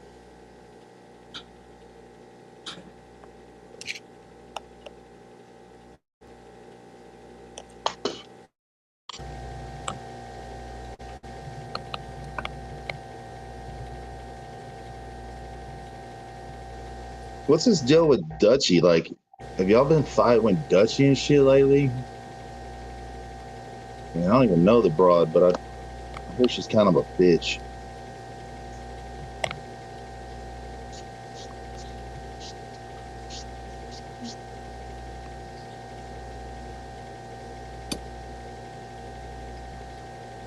Man, somebody's got major feedback.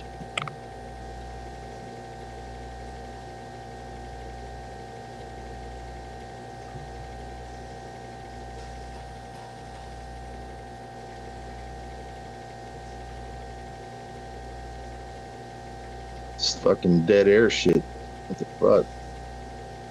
And I'm gonna have to sign off too, because I'm going back to bed, you fuckers.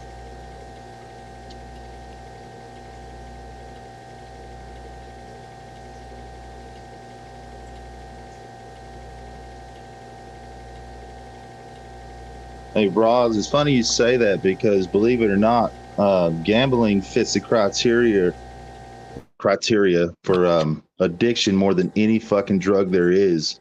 It's one of the most addictive things on this planet. It's fucking insane.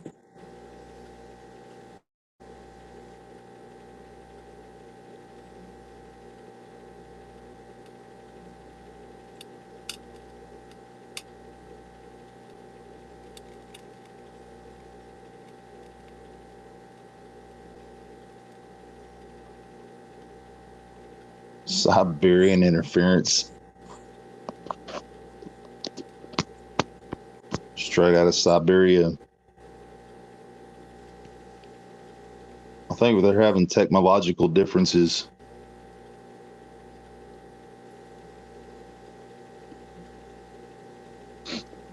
Normally I have a lot more to say, but fuck, I'm tired, dudes.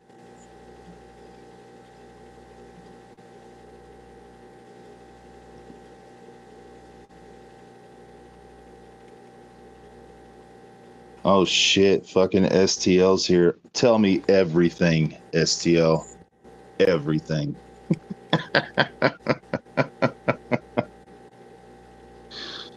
The fucking hardest I ever laughing this motherfucker.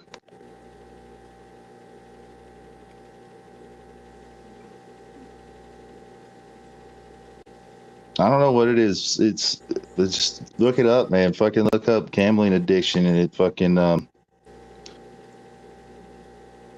it fits the criteria for addiction more than any drug there is. It's fucking insane. But by far the worst thing I ever did was I went to the movies.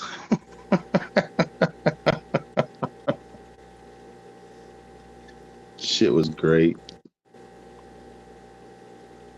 I gotta hand it to you though, STL. You fucking you still stick it out with those fuckers, and I don't know how you do it, but you do somehow.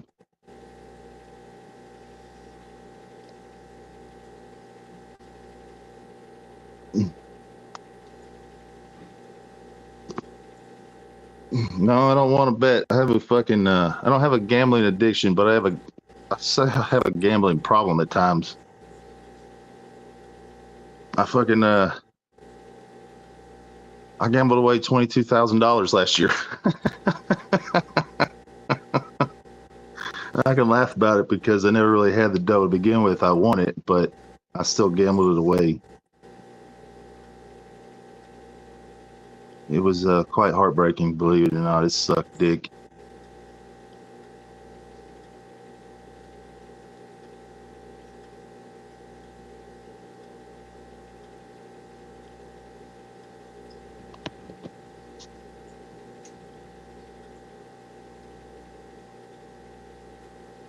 Man, these technological indifferences are getting insane.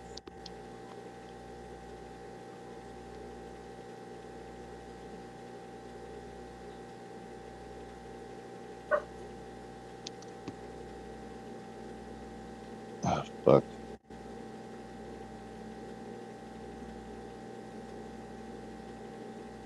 She's triggered by what I think of her. I don't give a fuck. I mean, suck a dick for all I give a shit.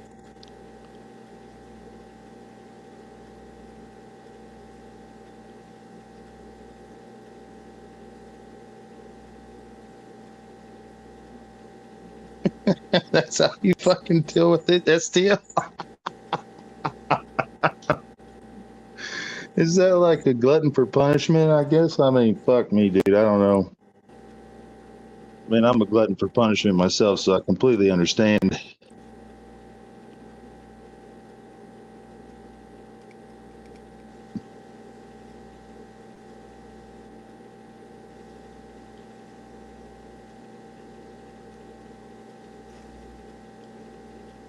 Yeah, I feel bad because I'm gonna drop too, man. I'm tired. I'm going back to bed. Figure out your fucking technological differences.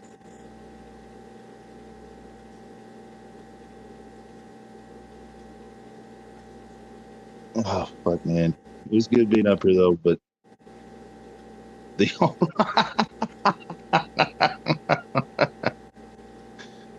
bullshit, and you know it, STL. Y'all have a good one though, man. I'm going back to sleep.